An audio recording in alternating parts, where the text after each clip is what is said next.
Hello all, welcome to the Hindu analysis. ఈరోజు the Hindu అనాలిసిస్లో important articles అన్నీ చూద్దామా. బట్ అంతకుముందు ఒక్కసారి చూడండి, the most awaiting independence day celebration Azadi కా Amrit Mahotsav.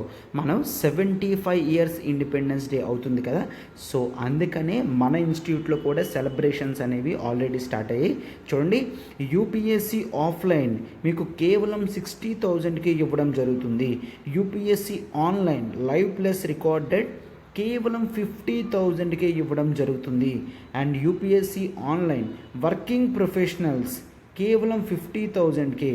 And UPSC college students గురించి వాళ్ళకి కేవలం 50,000 మాత్రమే. అండ్ ఈ ఆఫర్ అనేది కేవలం ఆగస్ట్ 15th వరకు మాత్రమేనమ్మా. ఓకే, మనకి ఇది లైఫ్ టైం వ్యాలిడిటీ కోర్స్ అనేది ఉంటుంది. అండ్ మీరు ఇక్కడ నెంబర్ చూడండి, 7893899553. ప్రత్యూష మ్యామ్కి కాల్ చేసి మీరు పూర్తి ఇన్ఫర్మేషన్ అనేది కనుక్కోగలరు. మనకి క్లాసెస్ అనేవి లైఫ్ టైం వ్యాలిడిటీ అంటే మీకు అన్లిమిటెడ్ యాక్సెసిబిలిటీ అనేది వస్తుంది. ఓకేనా. సో అయితే ఇక్కడ ఒకసారి చూడమ్మా, ఆగస్ట్ 15th కొత్త బ్యాచెస్ స్టార్ట్ అవుతున్నాయి కాబట్టి సురేష్ సార్ చేత మీకు ఆగస్ట్ 7th ఫ్రీ సెమినార్ అనేది కండక్ట్ చేస్తున్నామమ్మా. ఫ్రీ సెమినార్ మీకు ఇక్కడ study plan, strategy and approach అనేది ఇవ్వడం జరుగుతుంది. ఎక్కడమ్మా? LTX classes opposite Ramakrishna medical hall దగ్గర. క్లియర్. సో అయితే మీకు న్యూ నాలా బ్రిడ్జ్ అశోక్ నగర్ నుంచి కేవలం 1 minute మాత్రమే. క్లియర్. అశోక్ నగర్లోనే ఉంది. UPSC infinity ultimate comprehensive package program అనేది మనం తీసుకొని రావడం జరిగింది. క్లియర్. సో మనకి ఇక్కడ ఇది లైఫ్ టైం వ్యాలిడిటీ అనేది ఉంటుందమ్మా. ఫైన్. సో అయితే ఇక్కడ నెంబర్ చూడండి, 7893899553. ప్రత్యూష మ్యామ్కి కాల్ చేసి మీరు ఎన్రోల్మెంట్ చేసుకోగలరు. అండ్ ఫీజు వచ్చేసి కేవలం 60,000 రూపీస్కే మనం లైఫ్ టైం వ్యాలిడిటీతో ఆఫ్లైన్ పెడుతున్నాం. అది కూడా ఇండిపెండెన్స్ డే సెలబ్రేషన్స్ కాబట్టి. Clear. So independence day celebrations కాబట్టి మీరు వెంటనే దీన్ని యూజ్ చేసుకోగలరు. వెంటనే మీరు ఎన్రోల్మెంట్ అనేది చేసుకోండమ్మా. Everyone, welcome to LTX classes. ఈరోజు ద హిందూ అనాలిసిస్లో ఇంపార్టెంట్ ఆర్టికల్స్ అన్నీ డిస్కస్ చేద్దామా. డేట్ 01/8/2022 ఆర్టికల్స్ అన్నీ డిస్కస్ చేస్తుంది. This is Srinivas. Okay, yes. So ఇంకెందుకు లేట్, మనం ఆర్టికల్స్లోకి వెళ్దాం. ఒక్కసారి చూడమ్మా. అండ్ ఇండిపెండెన్స్ డే సెలబ్రేషన్ మనకి ఎన్సీఆర్టీ ఫౌండేషన్ కూడా ఉందమ్మా. లైఫ్ టైం వ్యాలిడిటీతో ఎన్సీఆర్టీ క్లాసెస్ అన్నీ కూడా కేవలం 10,000 రూపీస్కే లాంచ్ చేయడం జరిగింది. అండ్ వ్యాలిడిటీ అనేది ఆగస్ట్ 15th వరకు. అండ్ ఇక్కడ నెంబర్ చూడండి, 7893899553. ప్రత్యూష మ్యామ్కి కాల్ చేసి వెంటనే ఎన్సీఆర్టీ ఫౌండేషన్ సిలబస్ మీరు తీసుకోగలరు.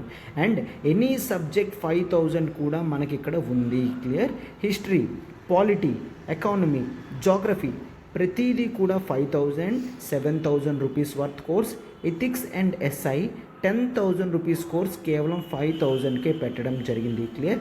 సో పాలిటీ వరకు నేనే చెప్తానమ్మా, ఆఫ్లైన్ కూడా అండ్ ఆన్లైన్ కూడా. సో మీరు పాలిటీ రికార్డెడ్ కావాలనుకున్న 5,000 రూపీస్ పే చేసి వెంటనే తీసుకోవచ్చు. మనం క్లాసెస్ ఏ విధంగా డీటెయిల్డ్గా చెప్పుకుంటామో తెలుసు కదా మీకు. టైం వ్యాలిడిటీ ఉంటుంది కాబట్టి మీరు ఎన్నిసార్లు అయినా క్లాసెస్ అనేవి చూడొచ్చు.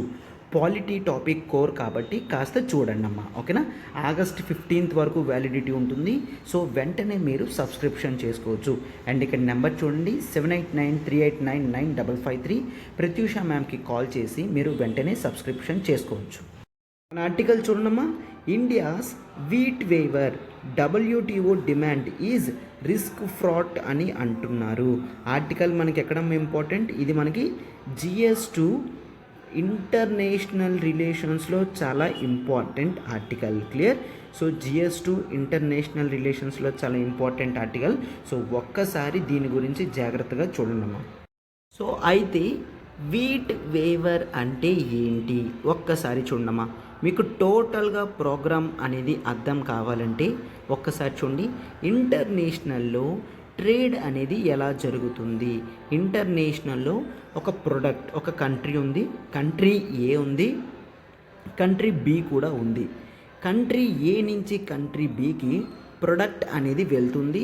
కంట్రీ బి నుంచి ఏకి ప్రొడక్ట్ అనేది వెళ్తుంది, అవునా? సో అయితే ఇక్కడ సప్లై అండ్ డిమాండే ఇంపార్టెంట్ రోల్ ప్లే చేస్తాయి. Supply and demand.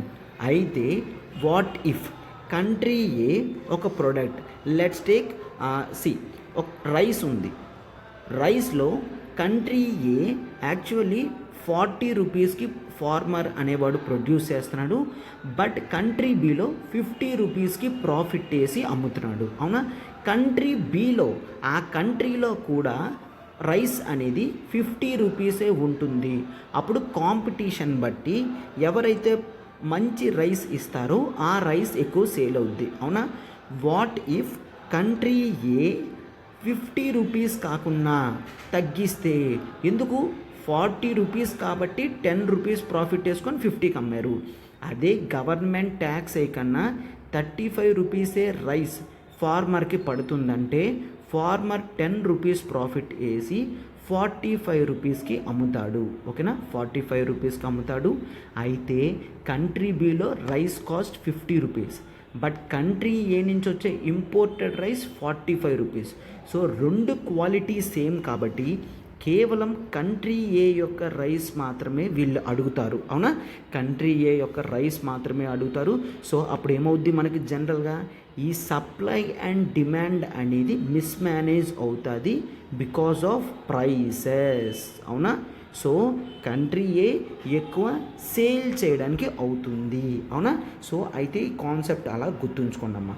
అయితే జనరల్గా ఇంటర్నేషనల్ లెవెల్లో మనకి ఒక కాన్సెప్ట్ అనేది ఉంటుంది, దాన్నే పబ్లిక్ స్టాక్ హోల్డింగ్ అని అంటాము. క్లియర్? Public stock holding. ఎందుకు? పైన ఎగ్జాంపుల్లో చూసినట్టు ఒకవేళ కంట్రీ ఏ సపోర్ట్ చేస్తే తన సప్లై అనేది మిగిలిన కంట్రీస్కి వెళ్తుంది. అలాంటివన్నీ కూడా ఇంటర్నేషనల్ లెవెల్లో బ్యాన్ చేయడం జరిగింది. క్లియర్? అంటే ఎందుకు అది బ్యాన్ చేశారంటే అది ఒక ట్రేడ్ డిస్టార్టింగ్ మెషర్. ఓకే, ఏంటది? Trade డిస్టార్టింగ్ measure. Sir trade డిస్టార్టింగ్ measure అంటే ఏంటి? సో ట్రేడ్ అనేది ఇక్కడ ఎఫెక్ట్ అవుతుంది. ఎందుకు ఎఫెక్ట్ అవుతుంది? బికాజ్ కంట్రీ ఏ తన ఫార్మర్స్కి బెనిఫిట్ ఇవ్వడం వలన కేజీకి 5 రూపీస్ తగ్గింది. సో అది వాళ్ళు క్యాష్ చేసుకోగలిగారు, అవునా? అంటే కంట్రీ ట్రేడ్ని డిస్టార్ట్ అంటే ఇంబ్యాలెన్స్ చేసేసింది. సో అయితే పబ్లిక్ స్టాక్ హోల్డింగ్ అంటే ఏంటో చూడండి. ప్రతి కంట్రీ కూడా వాళ్ళ కంట్రీలో ఉన్న మెంబర్స్కి యాక్చువల్లీ ఏమిస్తారు? రైస్ కానీ అక్కడ తినే స్టేపుల్ ఫుడ్ అనేది సప్లై చేస్తారు, అవునా? Staple food. అయితే ఆ స్టేపుల్ ఫుడ్ అనేది ప్రతి కంట్రీకి చాలా ఇంపార్టెంట్. దాన్ని ప్రతి కంట్రీ కూడా స్టోర్ చేసుకుంటుంది. ఎందుకు స్టోర్ చేసుకుంటుంది? ఒక బఫర్ స్టాక్ లాగా. ఎప్పుడైనా ఎమర్జెన్సీ టైంలో యూస్ చేయడానికి బఫర్ స్టాక్ కింద యూస్ చేసుకుంటుంది. క్లియర్? అయితే ఇంటర్నేషనల్ లెవెల్లో ఇలా పబ్లిక్ స్టాక్ హోల్డింగ్ గురించి ఎటువంటి ప్రాబ్లం కూడా లేదు. ఎందుకు?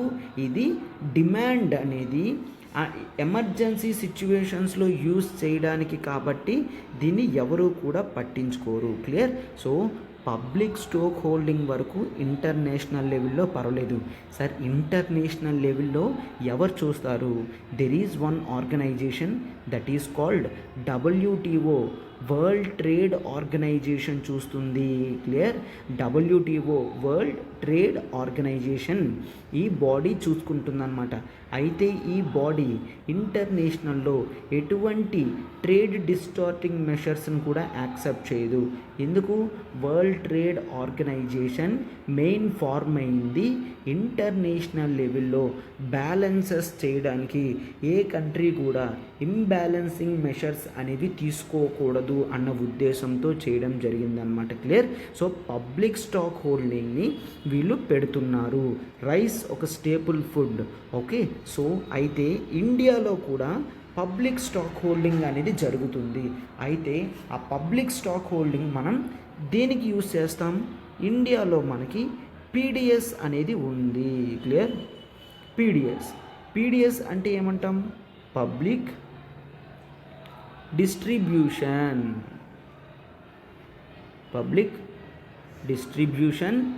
సిస్టమ్ అంటే రేషన్లో సప్లై చేస్తారు కదమ్మా, అంటే తక్కువ ప్రైస్కి ఇవ్వడం జరుగుతుంది. పబ్లిక్ డిస్ట్రిబ్యూషన్ సిస్టమ్ అనేది ఉంటుంది అన్నమాట. క్లియర్? రేషన్లో సప్లై చేస్తాం. అలా సప్లై చేయడానికి మనం పబ్లిక్ స్టాక్ హోల్డింగ్ ఎలా ఇస్తారు? By giving MSP to the farmers. Okay, MSP అంటే మినిమం సపోర్ట్ ప్రైస్ అనేది ఇవ్వడం జరుగుతుంది. ఈ మినిమం సపోర్ట్ ప్రైస్ ప్రోగ్రామ్తో గవర్నమెంట్ ఖచ్చితంగా ఫిక్స్డ్ ప్రైసెస్కి ఫార్మర్స్ దగ్గర నుంచి కొనడం జరుగుతుంది అన్నమాట. దాన్నే మినిమం సపోర్ట్ ప్రైస్ అని అంటాము. అంటే ఫర్ ఎగ్జాంపుల్ రైస్ ఉంది అంటే రైస్ ఖచ్చితంగా మేము 30 రూపీస్కి ఫార్మర్స్ దగ్గర కొంటాము అని చెప్పడం జరుగుతుంది. సో ఫార్మర్స్ హ్యాపీగా రైస్ అనేది కల్టివేషన్ చేస్తారు. క్లియర్? సో ఈ ఎంఎస్పితో రైస్ ఎవరు కొంటున్నారు? సెంట్రల్ గవర్నమెంట్ కొంటుంది. ఓకే సార్, అయితే ప్రతి కంట్రీ కూడా ఇలా చెయ్యొచ్చు కదా? ఎస్, ప్రతి కంట్రీ కూడా వాళ్ళ నేషన్ డొమెస్టిక్ నీడ్స్ వరకు పబ్లిక్ డిస్ట్రిబ్యూషన్ సిస్టమ్ అనేది చెయ్యొచ్చు. క్లియర్? సో అయితే డబ్ల్యూటీవీలో ఒక్కసారి చూసుకుంటే డెవలప్డ్ కంట్రీస్ అనేవి ఆల్రెడీ వాళ్ళకి ఫుడ్ సెక్యూరిటీ ప్రాబ్లం అనేది లేదు. ఎందుకు? మనం మెయిన్ పబ్లిక్ డిస్ట్రిబ్యూషన్ సిస్టమ్ తీసుకొచ్చింది ఫుడ్ సెక్యూరిటీ ప్రాబ్లమ్ని సాల్వ్ చేయడానికి. ఎమర్జెన్సీ టైంలో ఫుడ్ గురించి ఎవరి దగ్గరికి మనం వెళ్ళకూడదు అన్న ఉద్దేశంతో ఫుడ్ సెక్యూరిటీ ఉండాలి అని ఈ విధంగా చేసుకున్నాం. క్లియర్? సో డెవలప్డ్ కంట్రీస్లో ఫుడ్ సెక్యూరిటీ ప్రాబ్లం ఉండదు కాబట్టి మనకి ఇంటర్నేషనల్ లెవెల్లో కొన్ని మెషర్స్ ఉంటాయి. దాన్ని ఏఎంఎస్ అని అంటాము. ఏఎంఎస్ అంటే అగ్రిగేట్ మెషరింగ్ సపోర్ట్. ఏఎంఎస్ అని అంటాం. అగ్రిగేట్ మెషరింగ్ సపోర్ట్ అని అంటాం. ఏఎంఎస్ సపోర్ట్తో డెవలప్డ్ కంట్రీస్ వాళ్ళ జీడిపిలో కేవలం 5% మాత్రమే హెల్ప్ చేయగలరు. బట్ డెవలపింగ్ కంట్రీస్ మాత్రం 10% దాకా సపోర్ట్ చేయగలరు. క్లియర్? అంటే ఎలాగా? మొత్తం ఓవరాల్గా. క్లియర్? ఒక్కసారి చూడండి. అయితే ఇప్పుడు ఇన్కమ్ అనేది జీడిపి అనేది డెవలప్డ్ కంట్రీస్కి ఒక 1 lakh ఉంది అనుకోండి. ఎగ్జాంపుల్, ఒక 1 lakh ఉంటే 5% అంటే 5,000 రూపీస్ దాకా ఫార్మర్స్కి ఇవ్వచ్చు. ఏ విధంగా? ఇలా ట్రేడ్ డిస్టార్టింగ్ మెషర్స్లో కూడా. అయితే ఇండియా మాత్రం ఒక డెవలపింగ్ కంట్రీ కాబట్టి 10% అంటే ఇండియా కూడా 1 lakh అనుకోండి, అంటే 10,000 రూపీస్ దాకా ఫార్మర్స్కి హెల్ప్ చేయొచ్చు. ఇప్పుడు ఈ ఎంఎస్పి అనేది ఈ 10,000లోకే వస్తుంది. ఎందుకు? అది ఎక్స్ట్రా ప్రైస్ పెట్టి కొంటున్నారు. బట్ ఈ ఎక్స్ట్రా రైస్ ఏదైతే ఉందో అది ప్రజలకి ఎంతకి ఇస్తున్నారు? డొమెస్టిక్లో 1 రూపీకి కానీ 2 రూపీకి కానీ అమ్ముతున్నారు. అవునా? సో దీంతో వాళ్ళకి బెనిఫిట్ అనేది వస్తుంది. బట్ చాలామంది ఏం చెప్తున్నారు? వీ డౌట్ దట్ ఏంటి, ఇండియా పీడిఎస్లో రైస్ అనేది తీసుకుంటుంది. అయితే ఆ తీసుకున్న రైస్ ఏమో తక్కువ తీసుకుంటుంది, వేరే కంట్రీస్కి సప్లై చేస్తుంది. క్లియర్? ఎక్కడైతే బఫర్ స్టాక్స్ ఎక్స్ట్రా ఉన్నాయో వాటిని వేరే కంట్రీకి సప్లై చేస్తుంది. వేరే కంట్రీకి సప్లై చేస్తున్నావు అంటే నువ్వు సేల్ చేస్తున్నావు. నీకు ఫుడ్ సెక్యూరిటీ గురించి మాత్రమే పబ్లిక్ స్టాక్ హోల్డింగ్లో 10% అనేది ఇవ్వడం జరిగింది. అంతే తప్ప సేల్ చేసుకోవడం కాదు. నువ్వు సేల్ చేసుకున్నావంటే 30 రూపీస్ది ఫార్మర్స్కి ప్రాఫిట్ కాబట్టి 35 రూపీస్కే అమ్మేస్తారు. సో దాంతో ఇంటర్నేషనల్ కంట్రీస్లో ప్రైసెస్ అనేవి చాలా దారుణంగా ఎక్కువగా కనిపిస్తాయి. సో ప్రతి ఒక్కరూ కూడా ఇండియా నుంచి మాత్రమే ఇంపోర్ట్ చేసుకోవాలి అని అనుకుంటారు, అవునా? సో అందుకని చాలామంది డౌట్ పడతారు, ఇండియా ఫుడ్ సెక్యూరిటీ కాకుండా తన ఫుడ్ బఫర్ స్టాక్ని కేవలం సేల్ చేయడానికే ఉంచుకుంటుందా అని భయపడతారనమాట. క్లియర్? ఎస్. సో ఇప్పుడు చూడండి అమ్మా, బట్ ఇండియా మాత్రం public stock holding PSH, okay, public stock holding మాత్రం 2 ఆబ్జెక్టివ్స్ని అచీవ్ చేయడానికి పెడుతుంది. ఒకటి, it offers remunerative prices, it offers remunerative prices to ఫార్మర్స్కి రెమ్యునరేటివ్ ప్రైసెస్ అనేది ఇస్తుంది. క్లియర్? అంటే మంచి ఆదాయం వచ్చేటట్టు, అంటే ఫార్మర్స్కి ఖచ్చితంగా 30 రూపీస్ 35 రూపీస్ ఇస్తుంది అంటే ఇన్కమ్ అనేది ఖచ్చితంగా వాళ్ళకి ఎక్కువ వస్తుంది అనమాట. Remunerative prices to the farmers. And ఆ తర్వాత ఎవరైతే అండర్ ప్రివిలేజ్డ్ ఉంటారో, నథింగ్ బట్ పూర్ పీపుల్ ఎవరైతే ఉంటారో వాళ్ళకి ఎట్లా ఇస్తున్నాం, తక్కువకి ఫుడ్ అనేది ఇస్తున్నాం. దాన్నే సబ్సిడైజ్డ్ ఫుడ్ అని చెప్తారు. క్లియర్? సబ్సిడైజ్డ్లో మనం ఇస్తున్నాం అన్నమాట. అయితే ఈ ప్రైస్ సపోర్ట్ అనేది ఫార్మర్స్కి ఒక ట్రేడ్ డిస్టార్టింగ్ సబ్సిడీ కాబట్టి 10% కన్నా ఎక్కువ ఇస్తే WTOలో ఉండదు. బట్ అయితే ఇండియా ఆ 10% సరిపోదు అని 2013లో బాలీ మీటింగ్లో ఒక ప్యాకేజ్ అనేది తెచ్చుకుంది. దాన్ని పీస్ క్లాజ్ అని అంటాము. Peace clause. ఈ పీస్ క్లాజ్ ప్రకారం పబ్లిక్కి డొమెస్టిక్ కంట్రీలో ఫుడ్ అనేది సబ్సిడైజ్డ్ ప్రైసెస్లో ఇచ్చి మనం ఫుడ్ సెక్యూరిటీని మెయింటైన్ చేయడానికి అప్పుడప్పుడు 10% లిమిట్ దాటినా సరే అది పర్వాలేదు, రిమైనింగ్ కంట్రీస్ వాళ్ళు ఇండియాని WTO దగ్గరికి తీసుకొని రావడానికి లేదు, అంటే ఎటువంటి లీగల్ ఛాలెంజెస్ కూడా పెట్టడానికి లేదు. క్లియర్? లీగల్ ఛాలెంజెస్ అనేవి పెట్టడానికి లేదు. సార్ అయితే మంచిదే కదా? ఎస్, ఇది మంచిదే, బట్ ఇది టెంపరీగా మాత్రమే తీసుకొని రావడం జరిగింది అని ఇంటర్నేషనల్ లెవెల్లో చెప్తున్నారు. దీనికి పర్మనెంట్ సొల్యూషన్ అనేది మనం ఒకటి చూడాలి. క్లియర్? పర్మనెంట్ సొల్యూషన్ చూస్తేనే మంచిది. బట్ ఈ పర్మనెంట్ సొల్యూషన్ మాత్రం ఎప్పటికీ రావడం లేదు. ఈ ఇయర్ 2022 మీటింగ్లో కూడా దీని గురించి డిస్కస్ చేస్తే ఎటువంటి కండిషన్ కూడా డెవలప్డ్ కంట్రీస్ తీసుకోలేదన్నమాట. క్లియర్? వాళ్ళు మాత్రం ఏంటి, మీ ఫుడ్ సెక్యూరిటీ మెషర్స్ గురించి యాజ్ ఆఫ్ నౌ ఖచ్చితంగా మీరు మెయింటైన్ చేయొచ్చు అని చెప్తున్నారు, అంతే తప్ప ఒక పర్మనెంట్గా తీసుకొని రావడం లేదు. బట్ అయితే ఆథర్ ఇక్కడ ఏం చెప్తున్నాడంటే, గవర్నమెంట్ కేవలం ట్రేడ్ డిస్టార్టింగ్ మెషర్స్నే ఎందుకు తీసుకుంటుంది అంటే, ఇంటర్నేషనల్లో ట్రేడ్ అనేది ఖచ్చితంగా డిస్టర్బ్ అవుతుంది. ట్రేడ్ డిస్టార్టింగ్ మెషర్స్ నుంచి నాన్ ట్రేడ్ డిస్టార్టింగ్ వైపు వెళ్ళొచ్చు కదా. ట్రేడ్ డిస్టార్టింగ్ అయితే 10% లిమిట్ ఉంటుంది, నాన్ ట్రేడ్ డిస్టార్టింగ్ అయితే అసలు లిమిట్ కూడా ఉండదు. సార్ అవునా? అయితే నాన్ ట్రేడ్ డిస్టార్టింగ్లో ఏమొస్తాయి, ఫార్మర్స్కి డైరెక్ట్ ఇన్పుట్ బెనిఫిట్స్ ఇవ్వచ్చు. ఫార్మర్స్కి ఎవరైతే అగ్రికల్చర్ చేస్తున్నారో వాళ్ళకి ప్రతి మంత్ కూడా 10,000 రూపీస్ ఇస్తాము అన్నారనుకోండి, అది ట్రేడ్ డిస్టార్టింగ్ కాదు. ఒక ప్రోడక్ట్ని మాత్రమే టార్గెట్ చేసి సబ్సిడీ ఇస్తే దాన్ని ట్రేడ్ డిస్టార్ట్ అంటాం. ఫార్మర్స్కి ఇప్పుడు 10,000 ఏదైతే ఇస్తున్నారో అది ట్రేడ్ డిస్టార్టింగ్ కాదు. క్లియర్? సో అర్థమైందమ్మా?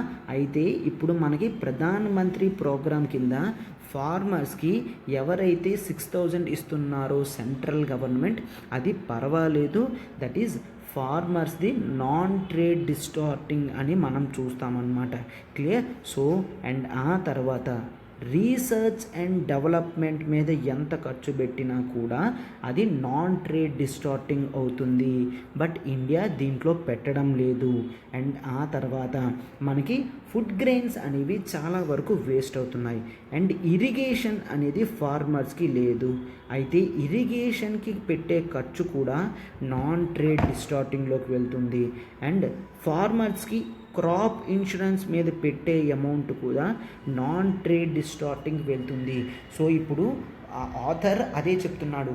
ఏంటి, ఇంటర్నేషనల్ లెవెల్లో ప్రతిసారి దాని గురించి అడిగే బదుల నాన్ ట్రేడ్ డిస్టార్టింగ్ మెషర్స్లో ఇండియా ఎక్కువ స్పెండ్ చేస్తే బాగుంటుంది అని చెప్తున్నారనమాట. క్లియర్. సో వాళ్ళు ప్రతిసారి కూడా ఫుడ్ సెక్యూరిటీ గురించి మీరు ఆ రిక్వైర్డ్ క్వాంటిటీ అనేది తీసుకోవచ్చు, దాంట్లో మాకు అబ్జెక్షన్ లేదనే చెప్తున్నారు తప్ప ఒక పర్మనెంట్గా ఒక సొల్యూషన్ అనేది పెట్టడం లేదు. క్లియర్.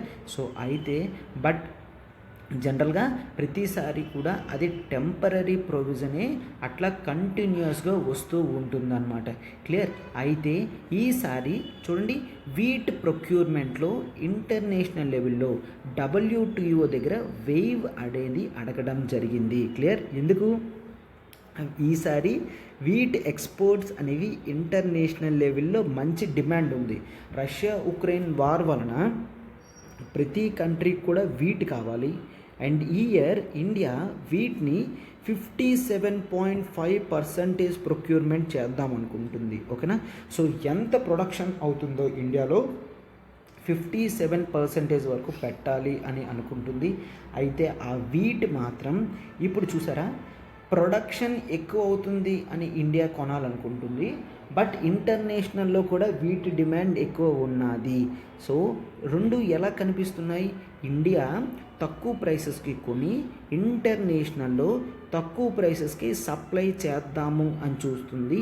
అందుకే వేవర్ అడుగుతుంది అని ప్రతి ఒక్కరు కూడా అలా అంటున్నారనమాట. క్లియర్. బట్ అయితే మనం మాత్రం ప్రైసెస్ అనేవి స్టెబిలైజ్ చేయడానికి కొంటున్నాం, ఫార్మర్స్కి రెమ్యూనరేటివ్ ప్రైసెస్ రావడానికి కొంటున్నాం. క్లియర్. అండ్ యునైటెడ్ నేషన్స్లో వరల్డ్ ఫుడ్ ప్రోగ్రాంలో కూడా చాలాసార్లు ఇండియా తన సపోర్ట్ ఇచ్చింది. అంటే ఏ విధంగా రైస్ కానీ వీట్ కానీ మెడిసిన్స్ కానీ సప్లై చేయడం జరిగింది. క్లియర్. సో ఇంత స్టేచర్ ఉన్న ఇండియాని అలా అంటున్నారనమాట. సో ఇండియా కూడా రాంగ్గా అడుగుతుంది అండ్ ఇంటర్నేషనల్ లెవెల్లో కూడా తన గురించి అలా అనుకుంటున్నారు. సో ఒక పర్మనెంట్ సొల్యూషన్ అనేది కనిపెట్టాలి అని చెప్పేసి ఆథర్ అంటున్నారనమాట. ఓకేనా. సో అర్థమైంది కదమ్మా ఆర్టికల్. నెక్స్ట్ ఆర్టికల్కి వెళ్తున్నాం, చూడండి. నెక్స్ట్ ఆర్టికల్ చూడమ్మా, Hindustan aeronautics limited. Okay, HAL. Okay, HAL 12 light utility helicopters, LUH అని అంటాం. లైట్ యూటిలిటీ హెలికాప్టర్స్ని ఇండియన్ ఆర్మీకి ఇస్తుంది అని చూస్తున్నాం అనమాట. క్లియర్. అయితే ఒక్కసారి చూడండి, ఇండియాలో లైట్ యూటిలిటీ హెలికాప్టర్స్ అనేవి పెట్టాలి అని అనుకుంటున్నారు. ఇది లైట్ అంటున్నారు అంటే ఇది 3 ton క్లాస్ అనమాట. యాక్చువల్లీ దీని వెయిట్ అనేది 3000 kgs మాత్రమే ఉంటుంది. 310. అయితే దీన్ని ఇండిజినస్గా దీన్ని డెవలప్ చేశారు. దేనికి, to replace the cheetah and Chetak helicopters. Clear. State of the art technology use చేసి దీన్ని చీతా అండ్ చేతక్ హెలికాప్టర్స్ని చేంజ్ చేయడానికి వీటిని డెవలప్ చేయడం జరిగిందనమాట. క్లియర్. అయితే ఇందులో ఆర్ట్ టెక్నాలజీ ఫీచర్స్ అనేవి ఉన్నాయి అండ్ ఇది సింగిల్ షాఫ్ట్ ఇంజిన్తో ఉంది. క్లియర్. దీని మినిమం టెక్నికల్ డీటెయిల్స్ అనేవి తెలియాలి. Single shaft engine. Okay, single engine మాత్రమే ఉంటుంది, అందుకే ఇది తక్కువ వెయిట్ ఉంది. ఎప్పుడైనా జనరల్ నార్మల్ హెలికాప్టర్కి డబుల్ ఇంజిన్ ఉంటుంది. అంటే ఒక ఇంజిన్ ఫెయిల్ అయినా కూడా మరొక ఇంజిన్ వెంటనే రన్ అవుతుంది కాబట్టి వాటికి ఏమీ కాకుండా సేఫ్ ల్యాండింగ్ అవ్వడానికి హెల్ప్ చేస్తుందని డబుల్ ఇంజిన్ అనేది ఉంచుతారు. బట్ ఇవి సింగిల్ ఇంజిన్తో నడిపించడం జరుగుతుందన్నమాట. క్లియర్. సో అయితే కమింగ్ డికేడ్స్లో ఇది బాగా ప్రామిసింగ్గా కనిపిస్తుందన్నమాట. ఇది ఒక్కసారి చూడమ్మా, 220 km/h, 220 km/h పర్ అవర్ స్పీడ్తో ఇది వెళ్తుంది. అండ్ దీని హైట్ అనేది గ్రౌండ్ లెవెల్ నుంచి అప్పర్ హైట్ 6.5 కిలోమీటర్స్కి వెళ్తుంది. అండ్ దీని రేంజ్ అనేది ఈజీగా 350 కిలోమీటర్స్. సింగిల్ ట్యాంక్ ఫుల్ చేస్తే 350 కిలోమీటర్స్ అనేది వెళ్ళగలుగుతుంది అనమాట. క్లియర్. అండ్ ఇది వార్ సిచ్యువేషన్స్లో 500 కేజీ పేలోడ్ని తీసుకొని వెళ్ళగలది. ఓకే, 500 కేజీ ఆర్మ్స్ అండ్ మ్యూనిషన్స్ని క్యారీ చేయగలది. సో అందుకని దీన్ని యుటిలిటీ హెలికాప్టర్ అని అన్నారు. క్లియర్. సో ఇది చాలా ఇంపార్టెంట్ అమ్మా. అయితే ఇది ఆటో పైలట్ సిస్టమ్ ఉంటుంది. చాలా ఇంపార్టెంట్ ఎమర్జెన్సీ ఫ్లోటింగ్ సిస్టమ్స్ కానీ ప్రతి దాంట్లో కూడా ఈ లైట్ యుటిలిటీ హెలికాప్టర్ అనేది యూజ్ అవ్వడం జరుగుతుంది. క్లియర్. సో ఇది మనం దీని గురించి తెలియాలి. ఇది మనకి టఫ్ టెరైన్స్ లైక్ హిమాలయన్ టెరైన్స్లో బాగా యూజ్ అవుతుందన్నమాట. క్లియర్. అయితే డిఫెన్స్ ఎక్విజిషన్ కౌన్సిల్ అనేది ఉంటుంది. డిఫెన్స్ ఎక్విజిషన్ కౌన్సిల్ ఉంటుంది. దీని హెడ్ ఎవరు ఉంటారమ్మా? దీని హెడ్ మినిస్ట్రీ ఆఫ్ డిఫెన్స్ ఉంటారు. క్లియర్. గుర్తుంచుకోండి, prelims important bit.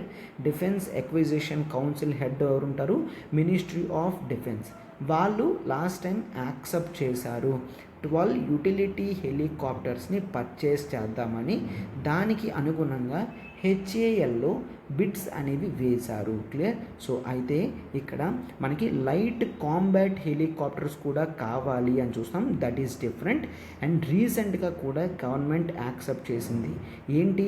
There is few helicopters, that is those are Apache helicopters. Clear. Apache helicopters మనం యూఎస్ఏ నుంచి కొంటాము. సో యూఎస్ఏ నుంచి అపాచే హెలికాప్టర్స్ అనేవి మనం తెచ్చుకోవాలి అని కూడా యాక్సెప్టెన్స్ ఇవ్వడం జరిగిందనమాట. క్లియర్. సో చూసారు కదమ్మా, ఆర్టికల్ ఇంతకన్నా అవసరం లేదు. ఇదే మనకి మెయిన్ ఇంపార్టెంట్. క్లియర్. నెక్స్ట్ మన ఆర్టికల్ చూడమ్మా. ఇదొక informative article. Only 21% productivity in Rajya Sabha. అయితే ఈ ఆర్టికల్ మనకి GS2 పాలిటీలో చాలా ఇంపార్టెంట్ అన్నమాట. క్లియర్. సో అయితే జాగ్రత్తగా ఒకసారి చూడండి. మన ఇండియా జనరల్గా మనం బై క్యామరలిజం అనేది ఫాలో అవుతాము. బై క్యామరలిజం. ఒక్కసారి బై అంటే 2, అవునా? బై అంటే 2 అంటాం. క్యామరలిజం అంటే nothing but houses. Clear. 2 houses ఉండే సిస్టమ్ని, ఓకే, 2 హౌసెస్. ఇజం అంటే ఐడియా. 2 హౌసెస్ ఉండే ఐడియాని మనం సింపుల్గా బై క్యామరలిజం అని అంటాం. ఆ బై అంటే 2 కదా. ఆ 2లో ఒకటి లోక్సభ, మరొకటి రాజ్యసభ. క్లియర్. లోక్సభ అండ్ మరొకటి రాజ్యసభ. అయితే లోక్సభలో ఇక్కడ డిస్కషన్ ఇవ్వలేదు. బట్ రాజ్యసభలో అయితే 21% మాత్రమే ప్రొడక్టివ్గా జరిగింది అని చెప్తున్నారు. క్లియర్. అంటే ఏంటమ్మా, వాళ్ళు ఒక 100 అవర్స్ మీట్ అయితే కేవలం 21 అవర్స్ మాత్రమే ప్రొడక్టివ్గా డిస్కషన్ జరిగింది. ఒక్కసారి చూడండి. ఈ హౌసెస్ అనేవి డెమోక్రసీలో టెంపుల్స్ లాంటివి. క్లియర్. ఎందుకు అలాంటివి టెంపుల్స్గా చూస్తారు అంటే ప్రజల చేత ఎన్నుకోబడిన నాయకులు అక్కడ కూర్చున్న తర్వాత ప్రజల గురించి మాత్రమే డిస్కషన్స్ చేయాలి తప్ప వేస్ట్ఫుల్గా టైం అనేది వేస్ట్ చేయకూడదు. క్లియర్. అయితే రాజ్యసభ చైర్మన్ కింద ఎవరు ఉంటారమ్మా? That is good. Vice president గారు ఉంటారు, అవునా? So vice president Venkaiah Naidu క్లియర్గా చెప్తున్నారనమాట. రాజ్యసభలో చాలామంది వెల్ దగ్గరికి వచ్చి అనవసరంగా ప్రొటెస్ట్ చేస్తున్నారు. ప్రొటెస్ట్ చేయాల్సిన పని లేదు. ప్రతి ఒక్కరూ మాట్లాడడానికి గల టైం అనేది నేను ఇస్తాను అని చెప్పడం జరిగిందనమాట. క్లియర్. సో అయితే ఇలాగా ప్రొడక్టివిటీ వేస్ట్ అయితే వచ్చే నెగిటివ్ కాన్సిక్వెన్సెస్ ఏంటో ఒక్కసారి చూడమా. Negative consequences. సో అయితే ప్రజలకి ట్రస్ట్ అనేది పోతుంది. ట్రస్ట్ ఆన్ డెమోక్రసీ అనేది తగ్గిపోతుంది, అవునా? డెమోక్రసీ మీద నమ్మకం పోతుంది. ఆ తర్వాత ట్రస్ట్ ఆన్ లీడర్స్. లీడర్స్ మీద నమ్మకం అనేది పోతుంది. అండ్ ఇదే ఆనవాయితీగా తీసుకొని ప్రొడక్టివిటీ అనేది కంప్లీట్గా డౌన్ అయిపోతుంది. క్లియర్? ప్రొడక్టివిటీ అనేది కంప్లీట్గా డౌన్ అయిపోతుంది మనం ప్రాపర్ మెషర్స్ అనేవి తీసుకోకపోతే. అండ్ ఇంకా నెగిటివ్ ఎఫెక్ట్స్ ఏంటి అంటే పబ్లిక్ రిసోర్సెస్ అనేవి వేస్ట్ఫుల్గా ఖర్చు అవుతున్నాయి. పబ్లిక్ రిసోర్సెస్ అనేవి లాస్ అవుతున్నాయి. ఎందుకు అంటే వన్ డే రాజ్యసభ కండక్ట్ చేయడానికి అట్లీస్ట్ 2 crore రూపీస్ అయినా ఖర్చు అవుతుంది. సో ఒక రోజు పోయిందంటే పబ్లిక్ మనీ 2 crores పోతుంది. క్లియర్? ఒక ఫార్మర్ చనిపోతే మనం 10 lakhs ఇచ్చేది 2 crores మాత్రం ఈజీగా అనవసరంగా మెంబర్స్ అటు ఇటు తిరుగుతూ అనవసరంగా ప్రొటెస్టులు చేస్తూ ఖర్చు పెడుతున్నాం అన్నమాట. క్లియర్? సో అందుకని చాలా జాగ్రత్తగా దాన్ని యూజ్ చేసుకోవాలి. క్లియర్? అయితే బెటర్ వే ఫార్వర్డ్ ఏంటి? వీటిని కంట్రోల్ చేయడానికి వే ఫార్వర్డ్ ప్రాపర్ మెషర్స్ ఏంటో ఒక్కసారి చూడమ్మా. జనరల్గా అయితే మనం ఇక్కడ ఏం చెప్తాం, మెంబర్స్ అందరికీ కూడా importance of presence in the house ఖచ్చితంగా నీట్గా ఏ విధంగా ఉండాలో మీరు క్లారిటీగా జనరల్గా చూడండి అని చెప్తున్నారనమాట. ఇంపార్టెన్స్ ఆఫ్ టైం అనేది తెలిస్తే అక్కడ క్లియర్గా ఉంటుంది. అండ్ ఆ తర్వాత మెంబర్స్కి కాండక్ట్ రిపోర్ట్ కూడా ఇస్తూ ఉండాలి. ఆ కాండక్ట్ రిపోర్ట్ అనేది పబ్లిసైజ్ చేయాలి. సో ప్రజలకి ఎప్పుడైతే కాండక్ట్ రిపోర్ట్ అనేది పబ్లిసైజ్ చేస్తామో ప్రజలందరూ అబ్జర్వ్ చేస్తున్నారన్న దీని మీదైనా వాళ్ళు ప్రజల గురించే అడుగుతారు. అండ్ ఆ తర్వాత రాజ్యసభలో presiding officers 2 houses presiding officers ఎవరైతే ఉంటారో వాళ్ళు ఈవెన్ అపోజిషన్కి కూడా ఎక్కువ టైం అనేది అలోకేట్ చేయాలి. వాళ్ళకి అలోకేట్ చేస్తేనే వాళ్ళు ఎక్కువసేపు ప్రజల గురించి మాట్లాడడానికి ఉంటుంది. అండ్ ప్రొటెస్ట్ మెషర్స్ అనేవి వాళ్ళు తీసుకోరు. క్లియర్? సో ఈ విధంగా టోటల్గా మనం చూస్తామన్నమాట. అర్థమైంది కదమ్మా? నెగిటివ్స్ ఏవైతే ఉన్నాయో అవి వే ఫార్వర్డ్లో మనం కంప్లీట్ చేయాల్సి వస్తుందన్నమాట. ఇది బ్యూటిఫుల్గా మీకు పనికొచ్చే ఆర్టికల్. మీరు కొటేషన్ అనేది పెట్టచ్చు అన్నమాట. క్లియర్? దీన్ని మీరు రాయొచ్చు కూడాను. ఫైన్. ఎస్. ఏపీపీఎస్సి గ్రూప్ 1 మనకి అఫీషియల్ నోటిఫికేషన్ వస్తుంది అన్న గ్యారంటీ ఉంది. So live plus recorded classes group 1 కేవలం 35,000 అండ్ రికార్డెడ్ కేవలం 30,000. గ్రూప్ 2 రికార్డెడ్ కేవలం 10,000. లేదు ఏపీ ప్యాక్ మాత్రమే కావాలనుకున్నా కూడా 10,000 రూపీస్ వర్త్ ప్రోడక్ట్ అనేది కేవలం 5,000కే ఇవ్వడం జరిగింది. అండ్ వ్యాలిడిటీ అనేది August 15th వరకు అనమ్మా. ఓకేనా? సో మీరు ఇక్కడ నెంబర్కి వెంటనే కాల్ చేయొచ్చు 7893899553. అండ్ టీఎస్పిఎస్సి కూడా live plus recorded classes 35,000, group 1 recorded అయితే 30,000, గ్రూప్ 2 రికార్డెడ్ 10,000. తెలంగాణ ప్యాక్ అయితే 5,000 రూపీస్ అమ్మ. ఓకేనా? సేమ్ మీకు లైఫ్ టైం వ్యాలిడిటీ ఉంటుంది. ప్రత్యూష మ్యామ్కి కాల్ చేసి సబ్స్క్రిప్షన్ వెంటనే తీసుకోగలరు. మన ఆర్టికల్ చూడండి. Spectrum bids across 1.5 lakh crore. Okay, 6th day of 5G option. Clear? 5G 5th generation అని అంటాం. ఇది మనకి ఎక్కడమ్మా ఇంపార్టెంట్? ఇది GS3 సైన్స్ అండ్ టెక్నాలజీలో ఇంపార్టెంట్ ఆర్టికల్. క్లియర్? అండ్ అక్కడ మాత్రమే కాదు, GS2 పాలిటీలో కూడా మనకి ఇంపార్టెంట్ ఆర్టికల్. క్లియర్? సో ఒక్కసారి ఇది జాగ్రత్తగా చూడండి అమ్మా. ఆర్టికల్ అనేది 5G 5th జనరేషన్ అంటే ఏంటి, జనరేషన్స్ ఎవల్యూషన్ ఎలా అయింది, 5G జనరేషన్కి మెయిన్ కావాల్సిన ఫైబరైజేషన్ కానీ అదంతా కూడా బ్యాక్గ్రౌండ్తో చెక్ చేద్దాం. అయితే ఆర్టికల్లో ఏం చెప్తున్నాడంటే టోటల్గా స్పెక్ట్రమ్ అనేది సేల్ చేస్తున్నప్పటి నుంచి 1.5 lakh crores అనేది వచ్చింది అని చెప్తున్నారనమాట. క్లియర్? సో స్పెక్ట్రమ్ అంటే ఏంటి? స్పెక్ట్రమ్స్ అంటే నథింగ్ బట్ వేవ్స్ అన్నమాట.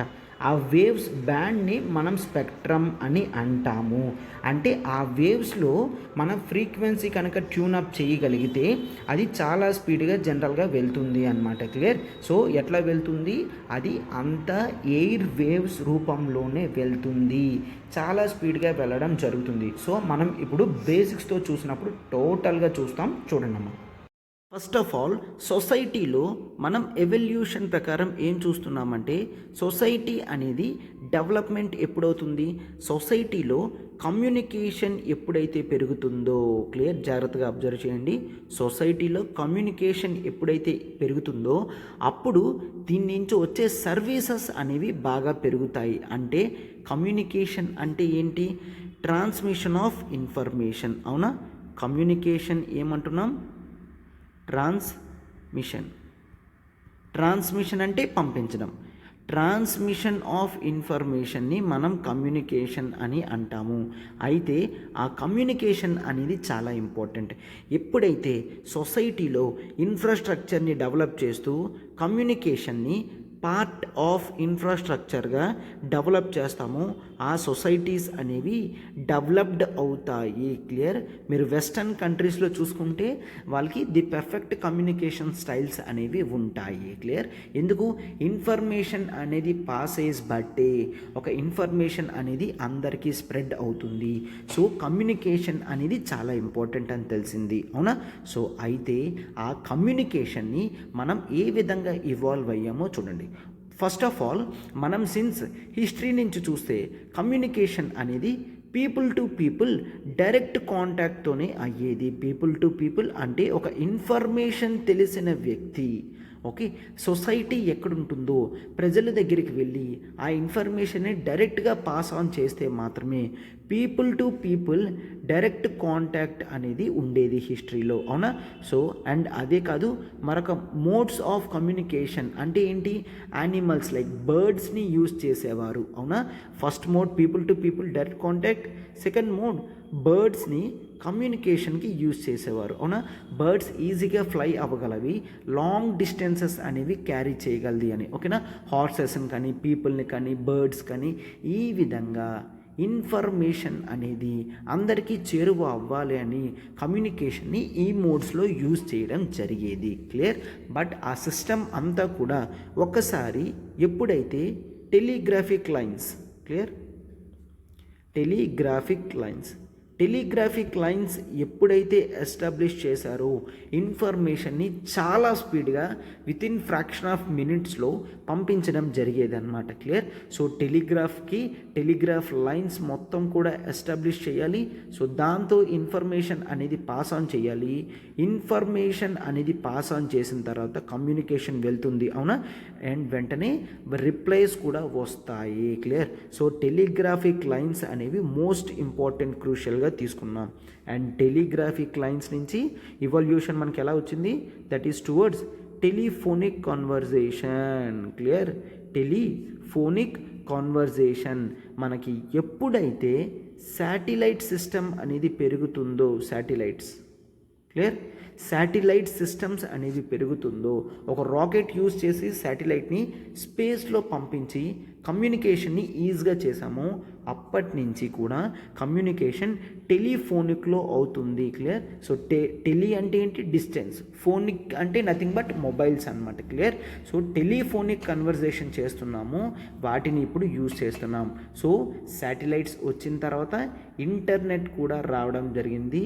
అండ్ ఇంటర్నెట్ కూడా ఇప్పుడు అప్లికేషన్స్లో కమ్యూనికేషన్స్కి మనకి కేవలం శాటిలైట్స్ మాత్రమే కాదు, అంటే ఈ టెలిఫోనిక్ కన్వర్జేషన్స్లో మనం రేడియో సిగ్నల్స్ అనేవి యూజ్ చేసేవాళ్ళం. ఇప్పుడు రేడియో సిగ్నల్స్ యూజ్ చేయట్లేదు, ఇంటర్నెట్ సిగ్నల్స్ యూజ్ చేస్తున్నాం. For example direct WhatsApp audio call కానీ, వాట్సాప్ వీడియో కాల్ కానీ, ఫేస్బుక్ వీడియో కాల్ కానీ, జూమ్ ఇంటరాక్షన్స్ కానీ ఇవన్నీ కూడా ఇంటర్నెట్తో జరుగుతుంది. అవునా? ఒకప్పుడు పీపుల్ టు పీపుల్ డైరెక్ట్గా వెళ్ళి మాట్లాడేవాళ్ళు, పక్షులతో సమాచారం చేరవేసేవాళ్ళు. ఇప్పుడు ఆన్లైన్లో సింపుల్గా ఫేస్బుక్ ఓపెన్ చేసి, వాట్సాప్ ఓపెన్ చేసి జూమ్ ఇంటరాక్షన్స్ కానీ, మీటింగ్స్ కానీ జరుగుతున్నాయి. అవి ఎలా జరుగుతున్నాయి? మీకు లైవ్గా చూస్తే డైరెక్ట్గా అందరూ కూడా అక్కడే ఉన్నారు అన్నంత రీతిలో జరుగుతుంది. అవునా? ఈవెన్ మీరు చూస్తే ఎగ్జాంపుల్ కింద ఏం రాయొచ్చు? కోవిడ్-19 వచ్చినప్పుడు చాలా వరకు ఇంటర్నేషనల్ మీటింగ్స్ అన్నీ కూడా నరేంద్ర మోడీ గారు జూమ్ సెషన్స్లోనే అటెండ్ అవ్వడం జరిగింది అని చూస్తాం. అవునా? అంటే వాటి యూసేజ్ అనేది క్లియర్గా తెలుస్తుంది. ఈ ఇంటర్నెట్ వచ్చిన తర్వాత కమ్యూనికేషన్ అనేది స్ప్రెడ్ అయ్యింది, డెవలప్ అయ్యింది. అవునా? ఈవెన్ ఇంటర్నెట్లో మనం మెయిల్స్ కూడా పంపిస్తాం, ఈమెయిల్స్.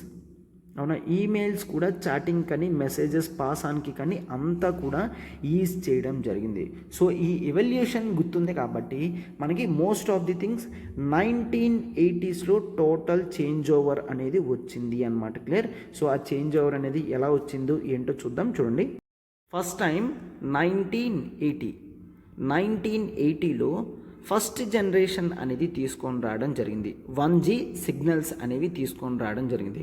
ఈ 1G సిగ్నల్స్లో మనం అనలాగ్ రేడియో సిగ్నల్స్ అనేవి యూజ్ చేసేవాళ్ళం. క్లియర్. 1Gలో రేడియో సిగ్నల్స్ అనేవి యూజ్ చేసేవాళ్ళం. అయితే ఇది కేవలం వాయిస్ కాల్స్కి మాత్రమే సపోర్ట్ చేసేది. క్లియర్. వాయిస్ కాల్స్ అంటే ఇప్పుడు ఏదైతే కాల్స్ చేస్తున్నామో కేవలం అదే. అప్పటికి ఇంటర్నెట్ అనేది లేదు. సిగ్నల్స్ అనేవి కూడా అనలాగ్ రేడియో సిగ్నల్స్తో ఉండేవన్నమాట. క్లియర్.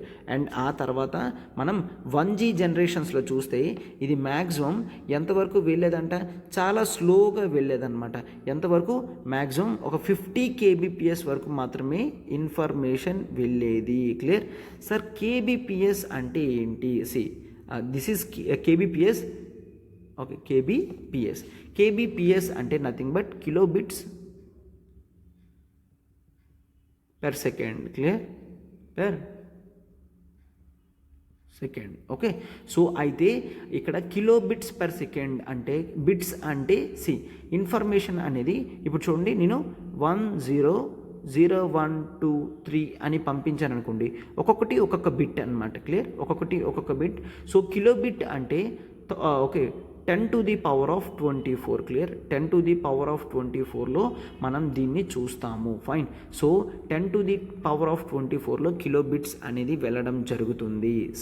సో ఇంత ఇన్ఫర్మేషన్ ఒకేసారి సెకండ్కి అంత ఇన్ఫర్మేషన్ అనేది పాస్ ఆన్ చేయగలది. This is all about 1G 1980 అనమాట. క్లియర్. సో దాని నుంచి మనం ఎక్కడికి వచ్చాము? 1980 నుంచి 1990స్కి వచ్చేసరికి ఫస్ట్ జనరేషన్ నుంచి 2G సర్వీసెస్కి వెళ్ళడం జరిగింది. 2Gలో మనం అనలాగ్ రేడియో సిగ్నల్స్ కాకుండా డిజిటల్ రేడియో సిగ్నల్స్ అనేది యూజ్ చేస్తున్నాం. డిజిటల్ రేడియో సిగ్నల్స్ అంటే this is the update over normal analog radio signals. అయితే ఇక్కడ వాయిస్ అనేది కంప్లీట్గా చేయగలుగుతున్నారు అండ్ డేటా ట్రాన్స్మిషన్ కూడా చేయగలుగుతున్నారు. ఎందుకంటే డిజిటల్ సిగ్నల్స్ కాబట్టి డేటాని ట్రాన్స్ఫర్ చేయగలుగుతున్నారు. అయితే ఇది ఎంతవరకు వచ్చేది? 64 kbps నుంచి యాక్చువల్లీ 100 kbps దాకా కూడా వచ్చేది. క్లియర్. 64 kbps నుంచి 100 kbps కూడా ఇది హ్యాపీగా పాస్ ఆన్ చేసేదన్నమాట ఇన్ఫర్మేషన్ని. Both voice calls and data transmission అనేది జరిగింది. అండ్ ఆ తర్వాత మనం 2000స్కి వచ్చేసరికి 2G సర్వీస్ నుంచి 3G సర్వీసెస్కి మనం పెంచడం జరిగిందనమాట.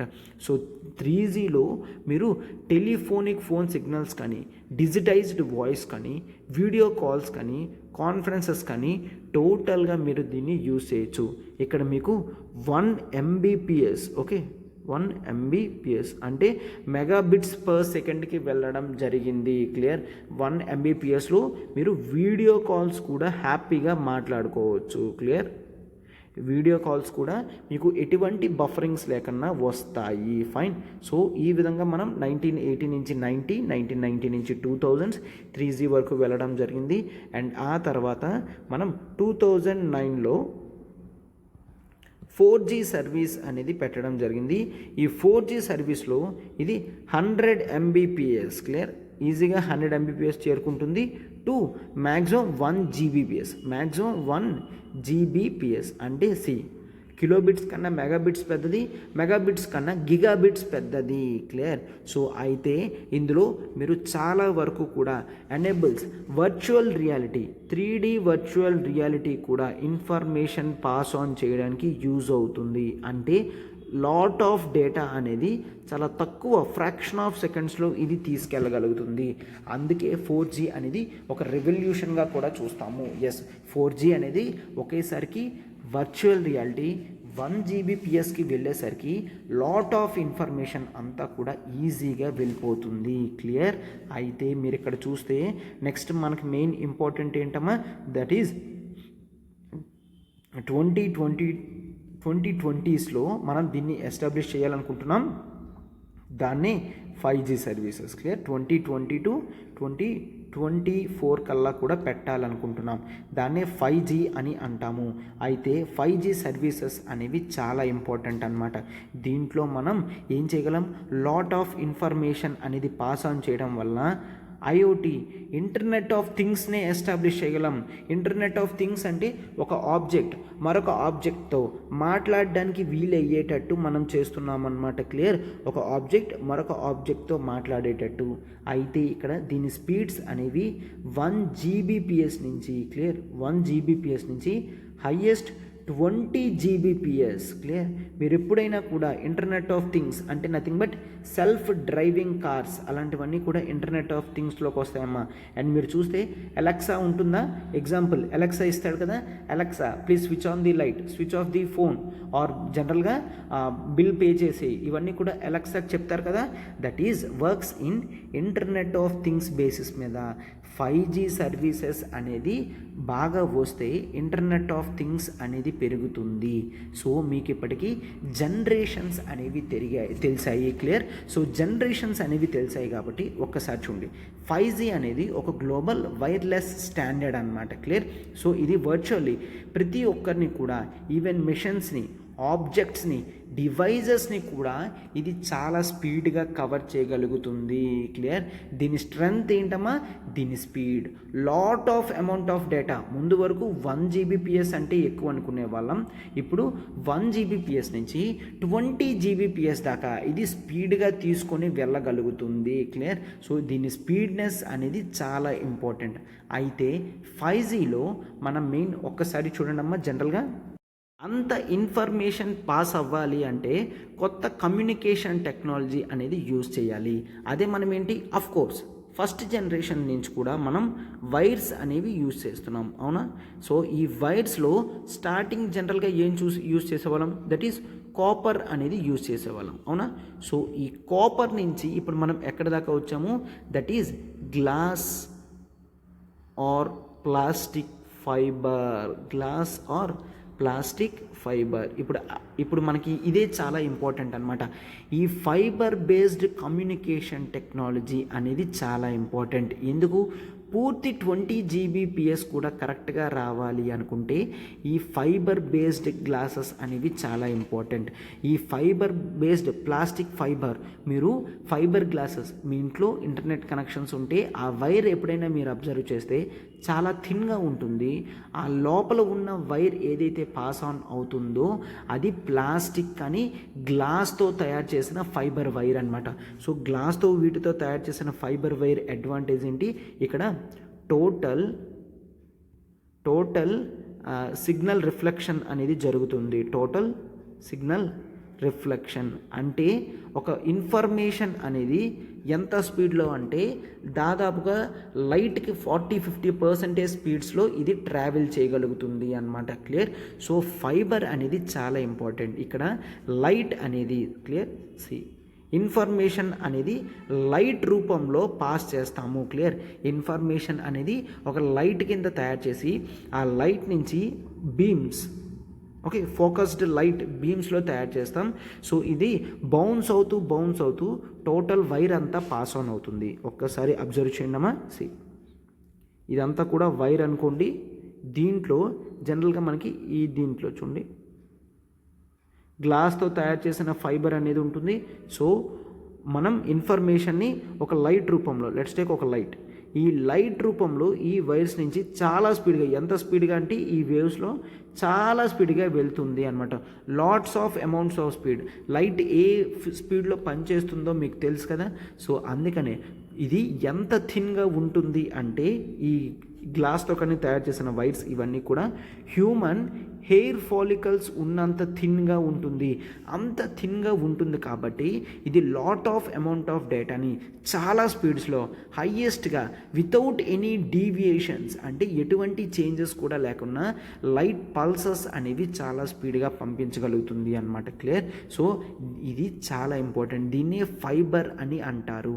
అయితే మిగిలిన వాటితో కన్నా ప్రాబ్లం ఏంటి అంటే దీనికి lot of research and development అనేది చాలా ఇంపార్టెంట్ ఫైబర్ వైర్స్కి. అండ్ ఇది చాలా కాస్ట్లీ ప్రొసీజర్ అని కూడా చూస్తాం. బట్ 5G సర్వీసెస్ లాంటివి ఉండాలి అనుకుంటే ఇటువంటి ఫైబర్స్ అనేవి చాలా ఇంపార్టెంట్ మనకి. క్లియర్? సో ఇప్పుడు ఆర్టికల్లో ఏదైతే చెప్తున్నాడో ఏంటది? ఫైబరైజేషన్. క్లియర్? ఫైబరైజేషన్ అని దేని గురించి మాట్లాడుతున్నాడో, ఫైబరైజేషన్ అంటే నథింగ్ బట్ ఇక్కడ ఉన్న ఈ ఫైబర్ వైర్స్ని, ఇక్కడున్న ఈ ఫైబర్ వైర్స్ని యాక్చువల్లీ జాగ్రత్తగా యూజ్ చేసి మొత్తం ఇండియా మొత్తం కూడా డిప్లాయ్ చేయాలనుకుంటున్నారు. ఈ ఫైబర్ వైర్స్ని ఇండియా మొత్తం డిప్లాయ్ చేయాలనుకున్నది ఈ ఫైబరైజేషన్ కాన్సెప్ట్. క్లియర్? ఫైబరైజేషన్ కాన్సెప్ట్ అంటే ఏంటి? ఇండియా మొత్తం కూడా సెల్ టవర్స్ అవన్నీ కూడా పెంచి ఫైబర్ వైర్స్తో ఎక్కువ ఇంట్రడ్యూస్ చేయాలి అని అనుకుంటున్నారు. దాన్నే ఫైబరైజేషన్ అని అంటారనమాట. క్లియర్? దాన్నే ఫైబరైజేషన్ అంటారు. సో ఒక్కసారి డిఫరెంట్ బ్యాండ్స్ ఇన్ 5Gలో ఎటువంటి బ్యాండ్స్ ఉన్నాయో ఒక్కసారి జాగ్రత్తగా అబ్జర్వ్ చేయండి అమ్మా. Okay, different bands in 5G. First one జనరల్గా ఏం చూస్తాం? That is low band spectrum అని చూస్తాం. ఈ లో బ్యాండ్స్లో ఇన్ఫర్మేషన్ అనేది పాస్ ఆన్ చేస్తుంది, but at the speed of 100 Mbps నుంచి. క్లియర్? 100 Mbps నుంచి 1 Gbps దాకా తీసుకొని వెళ్తుంది అనమాట. Clear? 1 Gbps. This is low band spectrum.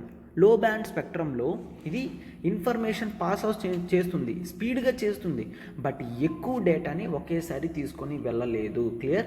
ఎందుకంటే ఈ వైర్ టెక్నాలజీ కానీ డిప్లాయ్మెంట్ కానీ అంతా కూడా చేంజ్ అవుతుంది. అదంతా కూడా లో బ్యాండ్ స్పెక్ట్రమ్ తీసుకున్నాము అంటే లో బ్యాండ్లోనే వెళ్తుంది. క్లియర్? అండ్ ఒక్కసారి చూడండి, దాని తర్వాత mid band. Okay, mid band spectrum ఉంటుంది. మిడ్ బ్యాండ్ స్పెక్ట్రమ్ అనేది లో కన్నా హైగా, హై బ్యాండ్ కన్నా తక్కువగా వెళ్తుంది అన్నమాట. అంటే సమ్వేర్ అరౌండ్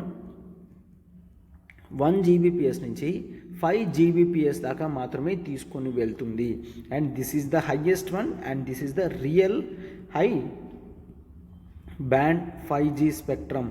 ఇక్కడ మనం 20 Gbps దాకా, క్లియర్? 20 Gbps దాకా దీని అప్లికేషన్స్ అనేవి చూడగలం.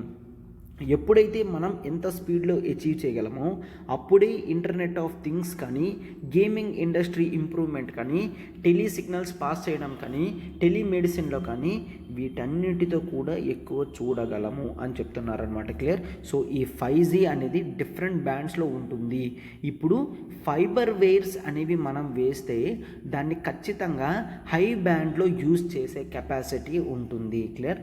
హై బ్యాండ్లో యూజ్ చేసుకోవచ్చు, ఆ బెనిఫిట్స్ అనేవి ఉంటాయి. సో అయితే ఈ 5G సర్వీసెస్ యొక్క యూజెస్ ఏంటో చూడమ్మా. ఈ 5G టెక్నాలజీ యూజెస్ ఏంటో చూడండి. ఫస్ట్ ఆఫ్ ఆల్ మనకి మొబైల్ బ్రాడ్బ్యాండ్ అనేది పెరుగుతుంది. అవునా?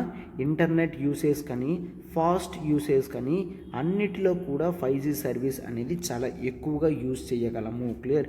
సో ఇవి ఎప్పుడైతే యూజ్ చేస్తామో మనం వర్చువల్ రియాలిటీ కానీ, augmented reality, AR VR reality అని చూస్తాము, వాటి గురించి పూర్తిగా నేర్చుకోగలం. క్లియర్? వర్చువల్ రియాలిటీ కానీ, అగ్మెంటెడ్ రియాలిటీ కానీ వాటి గురించి మనం పూర్తిగా తెలుసుకోగలము. ఫైన్.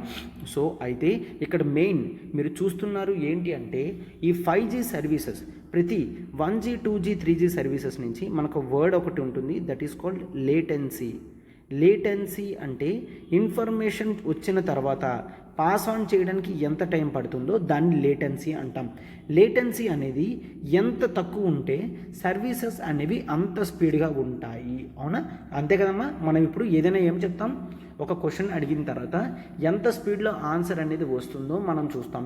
ఎక్కువ స్పీడ్లో ఆన్సర్ వచ్చింది అంటే తక్కువ లేటెన్సీ ఉన్నట్టు దానికి మనం ప్రిఫర్ చేస్తాం. చాలా ఎక్కువ టైం తీసుకొని వస్తుంది అంటే హై లేటెన్సీ ఉన్నట్టు మనం దాన్ని అంత ఎంకరేజ్ చెయ్యము. అవునా?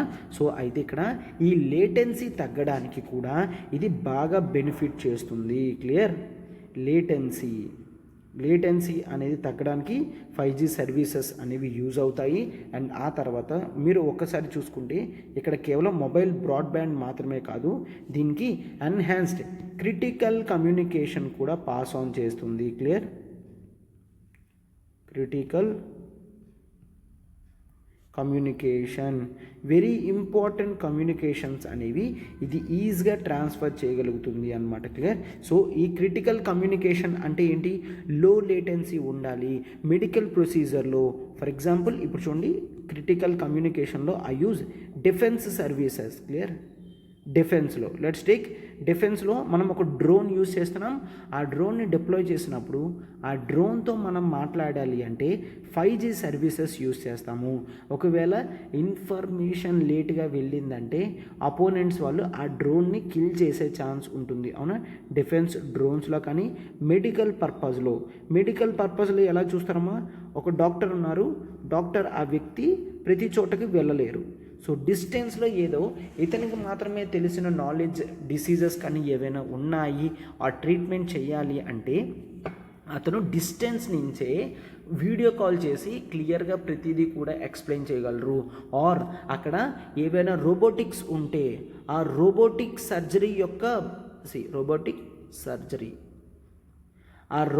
సర్జరీ అనేది అతను ఇంట్లో కూర్చొని మిషన్ మూవ్మెంట్ చేస్తే అక్కడ మూవ్ అయ్యేటట్టు టెక్నాలజీ అన్నమాట. రోబోటిక్ సర్జరీ అనేది చాలా జాగ్రత్తగా, చాలా ప్రిసైజ్డ్గా జరగాలి. అవునా, చాలా ఎగ్జాక్ట్గా జరగాలి. ఇన్ఫర్మేషన్ అనేది లేట్గా వెళ్ళకూడదు. లేట్గా వెళ్తే ఆ హ్యూమన్ బీయింగ్స్ యొక్క బ్లీడింగ్ అని అవన్నీ కూడా జరుగుతుంది. సో రోబోటిక్ సర్జరీలో మనకి కమ్యూనికేషన్ పాస్ ఆన్ చేయడం చాలా ఇంపార్టెంట్. అంటే డాక్టర్ దగ్గర నుంచి డిస్టెన్స్లో అట్లీస్ట్ టేక్ ఒక 10, 20, 50 ఆర్ 100 కిలోమీటర్స్లో, ఈవెన్ 1000 కిలోమీటర్స్ డిస్టెన్స్లో ఉన్నా కూడా ఇన్ఫర్మేషన్ అనేది స్పీడ్గా పాస్ ఆన్ అవ్వాలి. అట్లా అయితేనే మాత్రమే 5G సర్వీసెస్ యొక్క అడ్వాంటేజ్ అనేది మనకి ఉంటుంది. క్లియర్. అండ్ మెయిన్ ఇందాక నుండి చూస్తున్నాం ఏంటని, ఇంటర్నెట్ ఆఫ్ థింగ్స్ అనేవి పెంచుకోవడానికి. క్లియర్.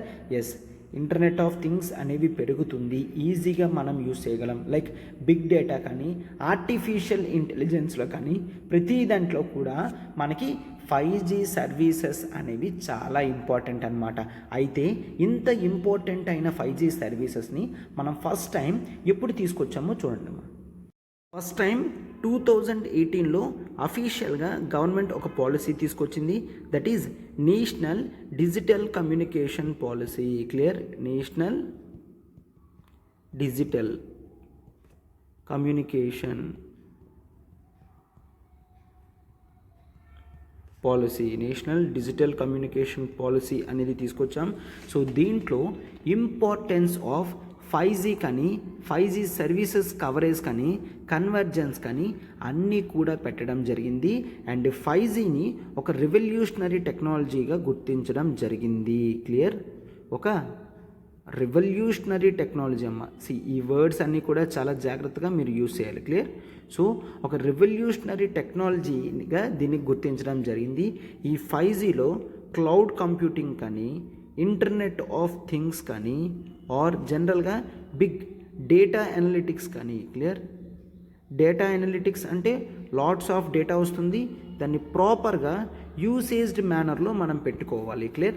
డేటా అనలిటిక్స్ కానీ స్టార్టప్ గ్రోత్కి ఇంపార్టెంట్ అయ్యేటట్టు ఎంగేజ్మెంట్స్ కానీ ఆపర్చునిటీస్ ఇంక్రీజ్ చేయడం కానీ ప్రతిదీ కూడా ఈ 2018 నేషనల్ డిజిటల్ కమ్యూనికేషన్ పాలసీలో ఇంపార్టెంట్ రోల్లో దీన్ని పెట్టడం జరిగింది అన్నమాట. క్లియర్. అండ్ ఆ తర్వాత చాలా వరకు గవర్నమెంట్ స్కీమ్స్ అవి కూడా రావడం జరిగింది. ఓకే, మనం ఫైబర్ వేర్స్ అనేవి విలేజెస్లో కూడా పెట్టడం జరిగింది. అవునా, గ్రామ పంచాయత్స్లోని విలేజెస్లో కూడా వీటిని మనం పెట్టడం జరిగింది అన్నమాట. క్లియర్. సో అయితే ఆర్టికల్లో ఫస్ట్ ఆఫ్ ఆల్ దేని గురించి చెప్తున్నారమ్మా, ఇప్పుడు ఇంతవరకు అవన్నీ చూసాం కాబట్టి ఆర్టికల్ చూడండమ్మా. ఆర్టికల్లో ఆప్టికల్ ఫైబర్ కేబుల్స్ అనేవి పెట్టాలనుకుంటున్నారనమాట. క్లియర్. అండ్ ఇండియాలో హయ్యెస్ట్ వరకు ఎంతవరకు 72 గిగాహెడ్స్ ఇది స్పెక్ట్రమ్ బ్యాండ్ అమ్మా. గిగాహెడ్స్ అనేది ఒక స్పెక్ట్రమ్ యొక్క బ్యాండ్. స్పెక్ట్రమ్ బ్యాండ్ అనేది ఎంత ఎక్కువ ఉంటే అంత ఇన్ఫర్మేషన్ అనేది ఎక్కువ వెళ్తుంది. Clear. So 72 gigahertz of spectrum బ్యాండ్ని 5G సర్వీసెస్కి యూస్ చేయాలి అని అనుకుంటున్నారు. అంటే ఈ 5Gని కమర్షియలైజ్ చేయాలనుకుంటున్నారు అనమాట. సో కమర్షియలైజ్ చేయాలి అంటే దానికి తగ్గట్టుగా మనం ఇన్ఫ్రాస్ట్రక్చర్ అనేది చేంజ్ చేయాలి. అంటే ఏంటి, కొత్తగా మనం ఆప్టికల్ ఫైబర్ వైర్స్ అనేవి ఖచ్చితంగా వేయాల్సిందే. Optical fibre wires. Clear. Optical fibre wires అనేవి చాలా ఇంపార్టెంట్, వాటిని కన్ఫామ్గా వేసి తీరాల్సిందే అని చూస్తామన్నమాట. సో ఈ ఆప్టికల్ ఫైబర్ అనేది వేయడం అంత ఈజీ కాదు, అది చాలా కష్టం అన్నమాట. సో ఫైబరైజేషన్ అంటే ఏమని చెప్పుకున్నాం, రేడియో టవర్స్ని మనం ఆప్టికల్ ఫైబర్స్తో కనెక్షన్ చేస్తే దాన్ని ఫైబరైజేషన్ అని అంటారు. క్లియర్. ఫైబరైజేషన్. సో మీరు ఆన్సర్ రాసినప్పుడు కూడా దీన్ని ఒక డెఫినిషన్ మోడ్లో రాయడానికి మీకు హెల్ప్ అవుతుంది అన్నమాట. సో ఒక్కసారి చూడమ్మా, ఫైబరైజేషన్ అంటే ఏమని చెప్తాము, this is the process of connecting radio towers. Clear. The process of connecting radio towers with each through optical fiber cables.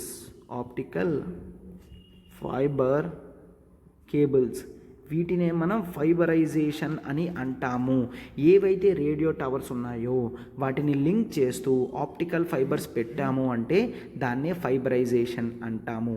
5G services అనేవి స్ట్రాంగ్గా ఎక్కువ బ్యాండ్విడ్త్తో లార్జ్ ట్రాన్స్పోర్టేషన్ అనేది జరగాలి, ఎక్కువ డేటా అనేది ఎక్కువ డిస్టెన్స్లో ఫ్రాక్షన్ ఆఫ్ సెకండ్స్లో పాస్ చేయాలి అంటే అది ఖచ్చితంగా మనకి ఆప్టికల్ ఫైబర్ కేవాలి అని మీనింగ్ అనమాట. క్లియర్. సో అందుకనే మనం వీటిని యూజ్ చేయాలి, ఇప్పుడు దీన్ని పెట్టాలి అని అంటున్నారు. ఫైన్. అయితే జనరల్గా మీరు చూసుకుంటే ఈ fibre based media or optical media ఏమని చెప్తున్నారంటే, actually they provides almost infinite bandwidth and coverage అన్నమాట. Clear. there is fiber based media. ఈ ఫైబర్ అనేది యూజ్ చేసుకుంటే మనం లాట్ ఆఫ్ బ్యాండ్విడ్త్తో, లాట్ ఆఫ్ కవరేజ్తో, లో లేటెన్సీతో, విత్ లెస్ ఇంటర్ఫియరెన్స్. ఎందుకు, మనం ఆల్రెడీ ఇందాక చూసాం సిగ్నల్స్ అనేవి లైట్ రూపంలో పాస్ అవుతుంది. క్లియర్. లైట్ రూపంలో పాస్ అవుతుంది. సో ఇప్పుడు ఎప్పుడైతే ఇది లైట్ రూపంలో పాస్ అవుతుందో దీన్ని వేరే విధంగా ఇంటర్ఫియర్ చేసి ఇన్ఫర్మేషన్ పాస్ అవ్వకుండా ఆపించే స్కోప్ అనేది ఎవరికి ఉండదు అన్నమాట. క్లియర్. అండ్ సో దీంతో బిజినెసెస్ పెరుగుతాయి, ఆపర్చునిటీ పెరుగుతుంది, కవరేజ్ డెన్సిటీ పెరుగుతుంది, అన్నీ కూడా ఓవరాల్గా పెరుగుతాయి అని చూస్తామన్నమాట. క్లియర్.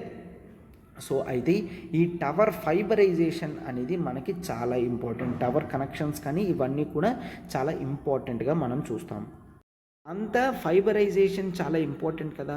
అయితే ఇప్పుడు ఇండియాలో ఎంతవరకు ఉన్నారు, మీరు కొన్ని service like STL, there is one company optical fibre cables అవి తయారు చేస్తుంది. ఈ కంపెనీ ఏం చెప్తుందంటే ఇండియాలో ఇప్పుడు ఎంత ఉందో దానికి 16 టైమ్స్ ఫైబరైజేషన్ జరగాలి అని చెప్తున్నారనమాట. క్లియర్.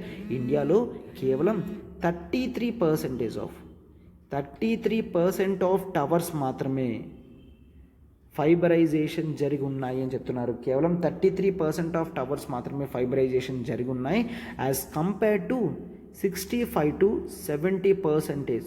సౌత్ కొరియాలో ఫైబర్ ఆప్టికల్స్తో 65 to 70, అదే మీరు జనరల్గా 80 to 90% అనేది ఎక్కడుంది, దిస్ ఈజ్ ఇన్ USA కానీ, జపాన్ కానీ, చైనా కానీ. ఈ 3 కంట్రీస్ కూడా 80 to 90% ఆప్టికల్ ఫైబర్ కేబుల్స్. అంటే మీరు యూఎస్ఏతో చూసుకుంటే యూఎస్ఏ, చైనా యూజ్ చేసే 1/3 మాత్రమే మనం యూజ్ చేస్తున్నాము, అవునా. సో అందుకనే మనం ఫైబరైజేషన్ అనేది పెంచుకోవాలి అని చూస్తామన్నమాట. క్లియర్. ఐడియలీ కంట్రీ అనేది పర్ క్యాపిటా ఫైబర్ వైర్ ఎలా ఉండాలి అంటే జనరల్గా 1.3 kilometres. Okay, 1.3 kilometres of fibre అనేది ఉంటే దాన్ని గుడ్ ఫైబరైజేషన్ అని అంటారు. క్లియర్. అయితే ఇండియాలో ఎంత ఉందమ్మా, ఇండియాలో 0.09 కిలోమీటర్స్ మాత్రమే ఉంది. అంటే పర్ క్యాపిటా ఫైబరైజేషన్ అనేది చాలా తక్కువ ఉన్నది ఇండియాలో. అదే మీరు డెవలప్డ్ కంట్రీస్ లైక్ జపాన్ తీసుకున్నారంటే 1.35 కిలోమీటర్స్. అదే మీరు USA తీసుకున్నారంటే 1.34 కిలోమీటర్స్. అదే మీరు చైనా తీసుకున్నారంటే 1.3 కిలోమీటర్స్. అంటే ఈ కంట్రీస్ అన్నీ కూడా స్టాండర్డ్స్ని మీట్ అయ్యాయి, బట్ ఇండియా మాత్రం ఆ స్టాండర్డ్స్కి ఇంకా చేరువ అవ్వలేదు అని చూస్తాం. ఈ పెర్ క్యాపిటా ఫైబరైజేషన్ ఇవన్నీ కూడా చాలా ఇంపార్టెంట్ అన్నమాట. ఎందుకు? డేటా కెపాసిటీ అనేది పెంచాలి అంటే టవర్స్ని ఖచ్చితంగా ఫైబరైజేషన్ చేయాలి. ఫైబరైజ్డ్ టవర్స్ యూస్ చేస్తేనే లాట్ అమౌంట్స్ ఆఫ్ డేటా అనేది మనం పాస్ చేయగలం. క్లియర్? అయితే ఓకే, ఏ టవర్ అయితే ఫైబర్ కలిగి ఉంటుందో, ఏ టవర్ అయితే ఒకవేళ లెట్స్ టేక్ ఈ టవర్ ఉంది, ఈ టవర్ని ఆల్రెడీ ఫైబర్తో కనెక్ట్ చేసాము అంటే దాన్ని ఏమంటాం? ఇక్కడ నుంచి point of presence. A point of presence? Fibre point of presence. Clear? Fibre point of presence అని అంటారు. క్లియర్? సో ఈ ఫైబర్ పాయింట్ ఆఫ్ ప్రెజెన్స్ అనేది ఉంటేనే అట్లీస్ట్ మనం 5 GBps డేటా దాకా మనం యూజ్ చేయగలం. ఇంకా కొన్ని చోట్ల మాత్రమే 5 GBps దాకా యూజ్ చేయగలం. ఎందుకంటే ఆ చోట్ల మాత్రమే చాలా ఎక్కువ ఫైబర్ కనెక్షన్ అనేది ఉంది. అయితే సార్ దీంతో ఛాలెంజెస్ ఏమున్నాయి? ఈ ఫైబర్ వేర్స్తో ఉన్న ఛాలెంజెస్ అనేవి ఫస్ట్ ఆఫ్ ఆల్ చూడండి, అండ్ ఆ తర్వాత మిగిలిన చూద్దాం. మెయిన్ ఛాలెంజెస్ ఆఫ్ ఫైబర్ ఏంటి అంటే, ఇండియా అనేది టార్గెటెడ్ లెవెల్ ఆఫ్ ఫైబరైజేషన్ అంటే వెస్టర్న్ కంట్రీస్ ఆర్ డెవలప్డ్ కంట్రీస్తో సమానంగా చెయ్యాలి అంటే at least 2.2 lakh crore rupees. 2.2 lakh crores అనేది ఇండియాలో ఇన్వెస్ట్మెంట్ చేయాలి. ఫైబర్స్ని టవర్స్తో లింక్ చేయాలి, ఫైబరైజేషన్ జరగాలి అని చెప్తున్నారనమాట. ఫైబరైజేషన్ జరగాలి అంటే 2.2 కిలోమీటర్స్ జరగాలి. క్లియర్?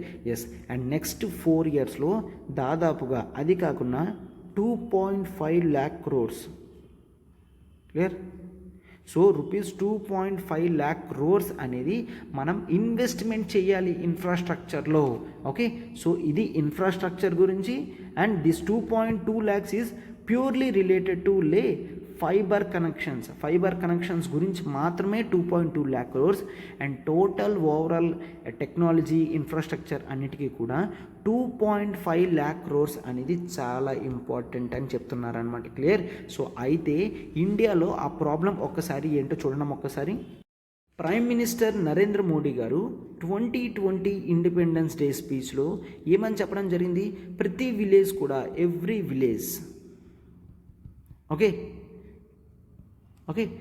ప్రతి విలేజ్ కూడా ఫైబర్ వైర్తో optical fibre wire, clear, OFC అంటారు, optical fibre cable. Clear? Optical fibre cable అనేది ప్రతి విలేజ్లో కూడా అట్లీస్ట్ ఇప్పటి నుంచి 1000 daysలో పూర్తి చేస్తాము అని చెప్పడం జరిగింది. క్లియర్? అప్పుడు ప్రామిస్ చేశారేంటి? 3 yearsలో, ఓకే, లెట్స్ టేక్ 1000 daysలో ఆప్టికల్ ఫైబర్ కేబుల్ అనేది ప్రతి విలేజ్లో ఉంటుంది అని చెప్పారు. క్లియర్? సో అయితే ఇప్పుడు జనరల్గా ఏం చెప్తున్నారు? ఈ రేంజ్లో చెయ్యాలి అంటే గవర్నమెంట్ ఎంత అచీవ్ చేయాలి? డేలో 1250 kilometers ఆప్టికల్ ఫైబర్ కేబుల్ లే చేయాలి, 1250 kilometers. బట్ ఇప్పుడు స్లోగా చేస్తున్నామా సార్? నో, ఆల్రెడీ మనం 350 kilometers, డేలో 350 kilometers చేస్తున్నాం. దానికి 3.5 times మనం పెంచి చేస్తే అనుకున్న 1000 daysలో ఇప్పుడు కాదు, 2020లో ఆల్రెడీ 2 years అనేది అయిపోయింది, అవునా? సో చేస్తేనే మనం చేయగలము. క్లియర్? ఇదొక ప్రాబ్లం ఉంది, ఈ మనీ ప్రాబ్లం ఉంది. అండ్ ఆ తర్వాత there is something that is called ROF, okay, right of way. Clear? Right of way rules. Clear? జనరల్గా 5G డిప్లాయ్మెంట్ ఎక్కడమ్మా చేస్తారు? అండర్ గ్రౌండ్లో చేయడం జరుగుతుంది, అవునా? సో అండర్ గ్రౌండ్ చేస్తున్నారంటే ఆ గ్రౌండ్ని వీళ్ళు తీసుకుంటున్నారు. వాళ్ళ గ్రౌండ్ని తీసుకుంటున్నారంటే ప్రైవేట్ పీపుల్ చాలామంది ఉంటారు, వాళ్ళ ల్యాండ్ అనేది మిస్ అవుతుంది, అవునా? వాళ్ళ ల్యాండ్ లాస్ అవుతుంది. కాబట్టి వాళ్ళు ఎందుకు ఇస్తారు? అందుకనే మనం రైట్ ఆఫ్ వే కింద సింగిల్ టైం కంపెన్సేషన్ అనేది పే చేస్తాం. సింగిల్ టైం కంపెన్సేషన్ అంటే మీ ల్యాండ్ ప్లేస్ నుంచి మేము తీసుకెళ్తున్నాం కాబట్టి మీకు డోంట్ వరీ కంపెన్సేషన్ అనేది పే చేస్తాము. క్లియర్? సో ఎవరైతే ఇంట్రెస్టింగ్గా ఉన్నారో అవన్నీ కూడా చేయాలి. క్లియర్? బట్ అయితే ఇప్పుడు మీరు ఒక్కసారి చూడమ్మా, ఈ రైట్ ఆఫ్ వే కింద ఇదంతా ఒక ఏరియా అనుకోండి. ఈ ఏరియాలో లెట్స్ టేక్ 5 హౌసెస్ ఉన్నాయి. ఈ 5 హౌసెస్లో హౌస్ నెంబర్ 1 ఒప్పుకున్నాడు, 2 ఒప్పుకున్నాడు, 4 ఒప్పుకున్నాడు, 5 ఒప్పుకున్నాడు. బట్ 3 అనేవాడు ఒప్పుకోలేదు. సో వైర్ మొత్తం కూడా అండర్ గ్రౌండ్ ఇలాగే వెళ్ళాలి. సో ఈ 3 ఒప్పుకోకపోవడంతో ఆ టోటల్గా ఫైబర్ లే కనెక్షన్ అంతా కూడా ఆగిపోవాల్సిన పరిస్థితిలో ఉన్నాయి. సో చాలా వరకు కూడా ఈ విధంగా రైట్ ఆఫ్ వే రూల్స్ ప్రకారం ఉన్నాయి. కోర్స్ దీన్ని ఎవరు తీసుకొచ్చారు? టెలిగ్రాఫ్ రూల్స్ తీసుకొచ్చే డిపార్ట్మెంట్ ఆఫ్ కమ్యూనికేషన్. బట్ ఇక్కడ ప్రాబ్లం ఏంటి అంటే స్టేట్స్ అండ్ యూనియన్ టెరిటరీస్ అవి ఈ విధంగా రైట్ ఆఫ్ రూల్స్ని ఫాలో అవ్వడం లేదు. వాళ్ళకి నచ్చినట్టుగా ఆ స్టేట్స్ రూల్స్కి తగ్గట్టుగా తీసుకొని రావడం జరుగుతుంది అన్నమాట. క్లియర్? అండ్ చాలా వరకు కూడా ఏం చూస్తాం, ఈవెన్ విలేజెస్ కూడా యాక్సెప్ట్ చేయడం లేదు. విలేజెస్లో కూడా యాక్సెప్ట్ చేయడం లేదు. సో ఖచ్చితంగా గవర్నమెంట్ మెషర్స్ అనేవి కావాల్సిందే. క్లియర్? సో గవర్నమెంట్ మెషర్స్ కావాలి అంటే ఏంటి? సెంట్రల్ లెవెల్లోనే అఫీషియల్ గజెట్ నోటిఫికేషన్ ఇచ్చి సెంట్రల్ లెవెల్లోనే ఆప్టికల్ ఫైబర్ కమ్యూనికేషన్ టెక్నాలజీ అనేది మేము టోటల్ ఓవరాల్గా తీసుకొని వెళ్తాము అని చెప్తున్నారు. క్లియర్? సో అవన్నీ కూడా చెయ్యాలి అనుకుంటే మనం వీటిని పర్ఫెక్ట్గా మార్చాలి. కంపెన్సేషన్ కరెక్ట్గా ఉండాలి, అందరినీ తీసుకొని రావాలి. అండ్ అలా అయితే ఓకే. లేదు అంటే యాజ్ ఆఫ్ నౌ కొంతమంది సలహా ఇస్తున్నారు. ఏంటని? యాజ్ ఆఫ్ నౌ ప్రస్తుతానికి మనకి టవర్స్ ఉన్నాయి కదా. ఏ టవర్స్ అమ్మా? ఎలక్ట్రిక్ పోల్స్ ఉన్నాయి కదా. క్లియర్? ఎలక్ట్రిక్ పోల్స్ ఉన్నాయి కాబట్టి ఆల్రెడీ ఎగ్జిస్టెన్స్లో ఉన్న ఎలక్ట్రిక్ పోల్స్ని వీటిని యూజ్ చెయ్యండి అని చెప్తున్నారు. క్లియర్? ఒక సజెషన్ అనేది ఇస్తున్నారు, వీటిని యూజ్ చెయ్యండి అని. క్లియర్? సో అయితే 5G అనేది టోటల్గా మనకి 2 మెథడ్స్, ఒకటి వైర్, మరొకటి వైర్లెస్. క్లియర్? సో వైర్ అనేది మనం చూసాం. ఈ వైర్ అనేది ఏంటి?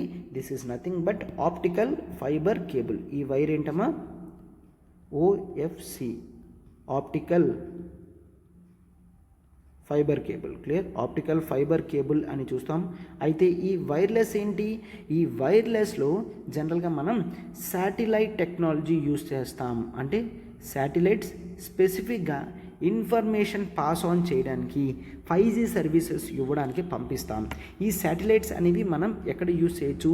ఈ శాటిలైట్ టెక్నాలజీతో మనం ఐలాండ్లో ఎక్కడైతే ఫైబర్ లైన్స్ అనేవి పెట్టలేము, జనరల్గా చూసుకుంటే ఐలాండ్లో కానీ ఆర్ ఇన్ జనరల్గా ఎక్కడైతే సిగ్నల్స్ సరిగ్గా రావట్లేదో అక్కడ 5G సర్వీసెస్ రోల్ అవుట్ చాలా ఇంపార్టెంట్. ఓకే, హిల్స్లో కానీ, ఐలాండ్స్లో కానీ, రూరల్ విలేజెస్, చాలా హ్యామ్లెట్స్లో కానీ, అంటే ప్రాపర్ ఇన్ఫ్రాస్ట్రక్చర్ లేని ప్లేసెస్లో 5G సర్వీసెస్ అనేవి పెడితే చాలా ఇంపార్టెంట్ అని చెప్తున్నారనమాట. క్లియర్? సో ఈ 5G సర్వీసెస్ అనేవి పర్ఫెక్ట్గా యూజ్ చేస్తే సెల్ఫ్ డ్రైవింగ్ కార్స్ కానీ, షిప్స్ ఆటోమేటెడ్ మూవ్మెంట్లో కానీ, ఆర్ ఇన్ జనరల్గా చూసుకుంటే హై స్పీడ్ ట్రైన్స్లోని ఏరోప్లేన్స్కి ఇన్ఫర్మేషన్ ఇచ్చే దాంట్లో 5G సర్వీసెస్ యూజ్ చేయగలము. అండ్ ఈవెన్ మీరు ఈ వైర్లెస్ టెక్నాలజీ చూసుకుంటే ఈ టైంలోనే కాదు, ఈవెన్ క్రైసిస్ టైంలో, అంటే ఏంటి? This is nothing but disaster management టైంలో, ఒక సునామీ వచ్చినా, ఒక హుదూద్ లాంటిది ఏదైనా వచ్చినా కూడా మనకి డిజాస్టర్ మేనేజ్మెంట్ టైంలో, క్రైసిస్ టైంలో కమ్యూనికేషన్కి హెల్ప్ అవుతుంది. బట్ ఈ శాటిలైట్స్ కావాలి అంటే మనం చాలా దగ్గర డిస్టెన్స్లో, దాన్ని లో ఎర్త్ ఆర్బిట్ అని అంటాము, LEO అని అంటామా. సో LEO అంటే ఏంటి? దిస్ ఈజ్ నథింగ్ బట్ లో ఎర్త్ ఆర్బిట్. క్లియర్? లో ఎర్త్ ఆర్బిట్ అంటే ఎర్త్కి దగ్గరగా ఈ శాటిలైట్స్ని డిప్లాయ్ చేయాలి. లెట్స్ టేక్ సమ్ 100 కిలోమీటర్స్ ప్లస్లో మాత్రమే వీటిని డిప్లాయ్ చేయాలి. అంతకన్నా ఎక్కువ కూడా అవసరం లేదు. క్లియర్? 100-150 కిలోమీటర్స్లో డిప్లాయ్ చేస్తే లో ఎర్త్ ఆర్బిట్ అని అంటాం. సో దీంట్లో మ్యాక్సిమం ఇన్ఫర్మేషన్ మనకి ఏదైతే కావాలో అవన్నీ కూడా ఇవి లభించేటట్టు చేస్తుంది లో ఎర్త్ ఆర్బిట్. క్లియర్? లో ఎర్త్ ఆర్బిట్ ఎప్పుడు కూడా వాటిని సక్సెస్ఫుల్గా అయ్యేటట్టు చేస్తుంది అన్నమాట. ఫైన్. సో దీంతో మనం ఈ ఫైబరైజేషన్ ప్రాబ్లం ఏదైతే ఉందో అది టోటల్గా తెలుసుకోవడం జరిగిందనమాట. క్లియర్? అండ్ ప్రాబ్లమ్స్ అనేవి కేవలం లో ఫైబరైజేషన్ మాత్రమే కాదు, మరికొన్ని ప్రాబ్లమ్స్ ఉన్నాయి. అవి కూడా ఏంటో చూడండమ్మా. మనకేంటి అంటే ఇండియాలో ఒరిజినల్ ఎక్విప్మెంట్ మ్యానుఫ్యాక్చరర్స్ లేరు. సో మనం చైనా నుంచి తెప్పించుకుంటున్నాం. సో చైనా నుంచి తెప్పించుకోకుండా మేక్ ఇన్ ఇండియాని మనం ప్రమోట్ చేసుకోవాలి. Clear? Make in India promotion చేసుకోవాలి. సో ఇదొక ప్రాబ్లం ఉంది. అండ్ ఆ తర్వాత స్పెక్ట్రమ్ ప్రైసెస్ కూడా ఎక్కువ ఉన్నాయి. క్లియర్? Spectrum prices. అయితే ఇక్కడ ఏమని చూస్తాం, మనకి డిపార్ట్మెంట్ ఆఫ్ టెలికమ్యూనికేషన్స్ వాళ్ళు and TRAI, telecom regulatory authority of India, okay, వాళ్ళు ఏం చేస్తున్నారు, ఇన్ఫర్మేషన్ అనేది జనరల్గా ఎలా ఇస్తున్నారు, స్పెక్ట్రమ్స్ అనేవి త్రూ ఆప్షన్స్తో సేల్ చేస్తారు. అయితే ఆప్షన్ సేల్స్ అనేవి ఏ విధంగా జరుగుతుంది, ఎక్కువ ప్రైసెస్ అనేవి ఉంటుంది. సో ఆ స్పెక్ట్రమ్ ప్రైసెస్ కూడా తగ్గేటట్టు చూడాలి అని చెప్తున్నారనమాట. క్లియర్? సో ఇది ఆర్టికల్ అంతా కూడా మనం మిగిలిన ప్రాబ్లమ్స్తో కూడా సాల్వ్ చేయడం జరిగింది. రైట్? సో అయితే ఇప్పుడు మనం క్వశ్చన్కి వెళ్దాం. చూడమ్మా, చూసారు కదా, జాగ్రత్తగా ఆర్టికల్ అంతా కూడా 1 to 1 మనం ప్రతిదీ కూడా ఇంపార్టెంట్ పాయింట్స్ అన్నీ కూడా కవర్ చేయడం జరిగింది ఎగ్జామినేషన్ పర్స్పెక్టివ్లో. ఇప్పుడు క్వశ్చన్కి వెళ్తున్నాం. చూడండి. మన అల్టిమేట్ కరెంట్ అఫైర్స్ కోర్స్ అనేది ఆల్రెడీ లాంచ్ చేశాము. మీకు ఇన్ని రోజులు మళ్ళీ చూడండి, ఎవరికైతే తెలీదో కరెంట్ అఫైర్స్ వన్ స్టాప్ సొల్యూషన్గా మనం అల్టిమేట్ కరెంట్ అఫైర్స్ ప్రోగ్రామ్ అనేది తీసుకొని రావడం జరిగింది. ఇక్కడ మీకు బోత్ ప్రిలిమ్స్ అండ్ మెయిన్స్ ఓరియంటెడ్లో క్లాసెస్ ఉంటాయి.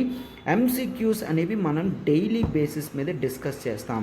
మనకి the Hindu, Indian Express, PIB, down to earth, live mint నుంచి ఎక్స్క్లూజివ్గా క్లాసెస్ ఉంటాయి. యోజన, కురుక్షేత్ర మనం మెయిన్స్ మోడ్లో కవర్ చేస్తాం. అండ్ మంత్లీ కంపైలేషన్ పీడిఎఫ్స్ కూడా మీకు ఉంటాయి. క్లియర్? వీక్లీ క్విజెస్ జరుగుతాయి, monthly grand test and before prelims revision series కూడా ఉంటుంది.